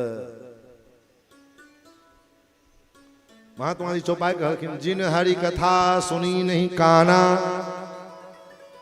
अब संजोग से उंगली ओकरे ऊपर चढ़ गई, वो बेचारा बर्दाश्त केलक, एक बेर तो बर्दाश्त केलके, तबे प्रसंग ले दशरथ पुत्र जन्म सुनी काना, फिर उंगली ओकरे पर पहुंच गए। वो कल के हो भाई ई बबजिया हमरा परेशान कर रहा छो, आप नहीं बर्दाश्त कर। लोग कल के वैसा न तोरा थोड़े कहे छो।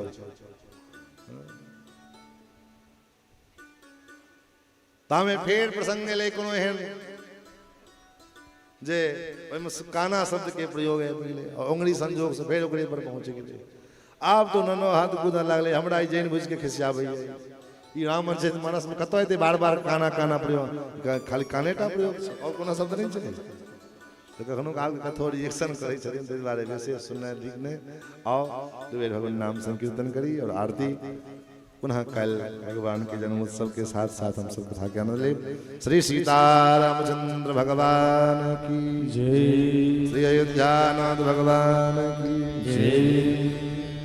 हरे राम राम राम सीता राम राम राम, हरे राम राम राम सीता राम राम राम, हरे राम राम राम सीता राम राम राम, हरे राम राम राम सीता राम राम राम, हरे राम राम राम सीता राम राम राम, हरे राम राम राम सीता राम राम राम, हरे राम राम राम सीता राम राम राम, हरे राम राम राम सीता राम राम राम, हरे राम राम राम सीता राम राम राम, हरे राम राम राम सीता राम राम राम,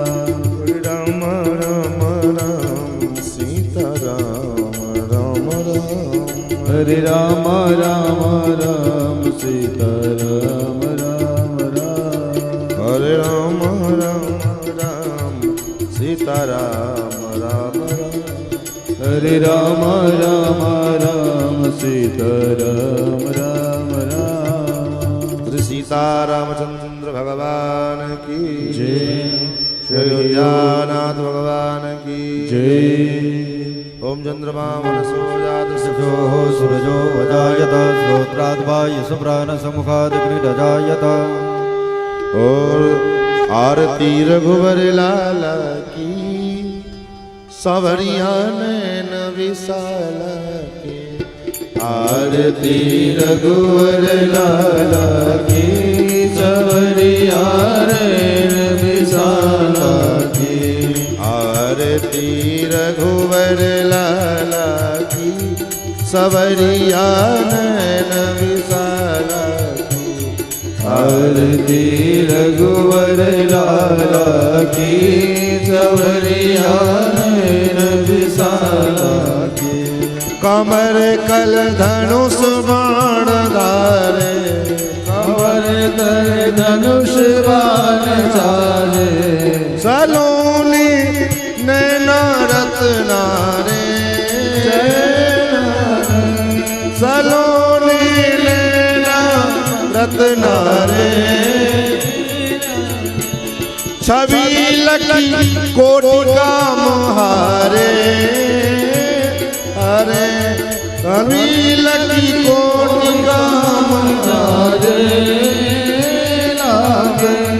अलग की बलल पलक की चलल पीताम्बर लटक सुंदर वनमाला की। सवरिया नैन विशाल। आरती रघुवर लाला की सवरिया नैन विशाला की। संग सिंह शोभा की खानी खानी संग सिंह शोभा की खानी विराजी जग जननी रानी रानी। विराजे जग जननी रानी रानी। प्रेम भक्ति रस की दानी दानी। प्रेम भक्ति रस की गानी गानी। भरत से भी लखन रणधीर प्रजा जन भी शत्रुघ्न रूप रसाला की। सवरिया नैन विशाला की।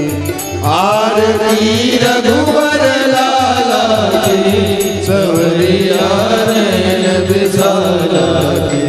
सदा प्रभु दीनन हितकारी सदा प्रभु दीनन हितकारी। अधम केवल सबरी तारी तारी। अधम केवल सबरी तारी तारी। गीत की परम गति न्यारी न्यारी।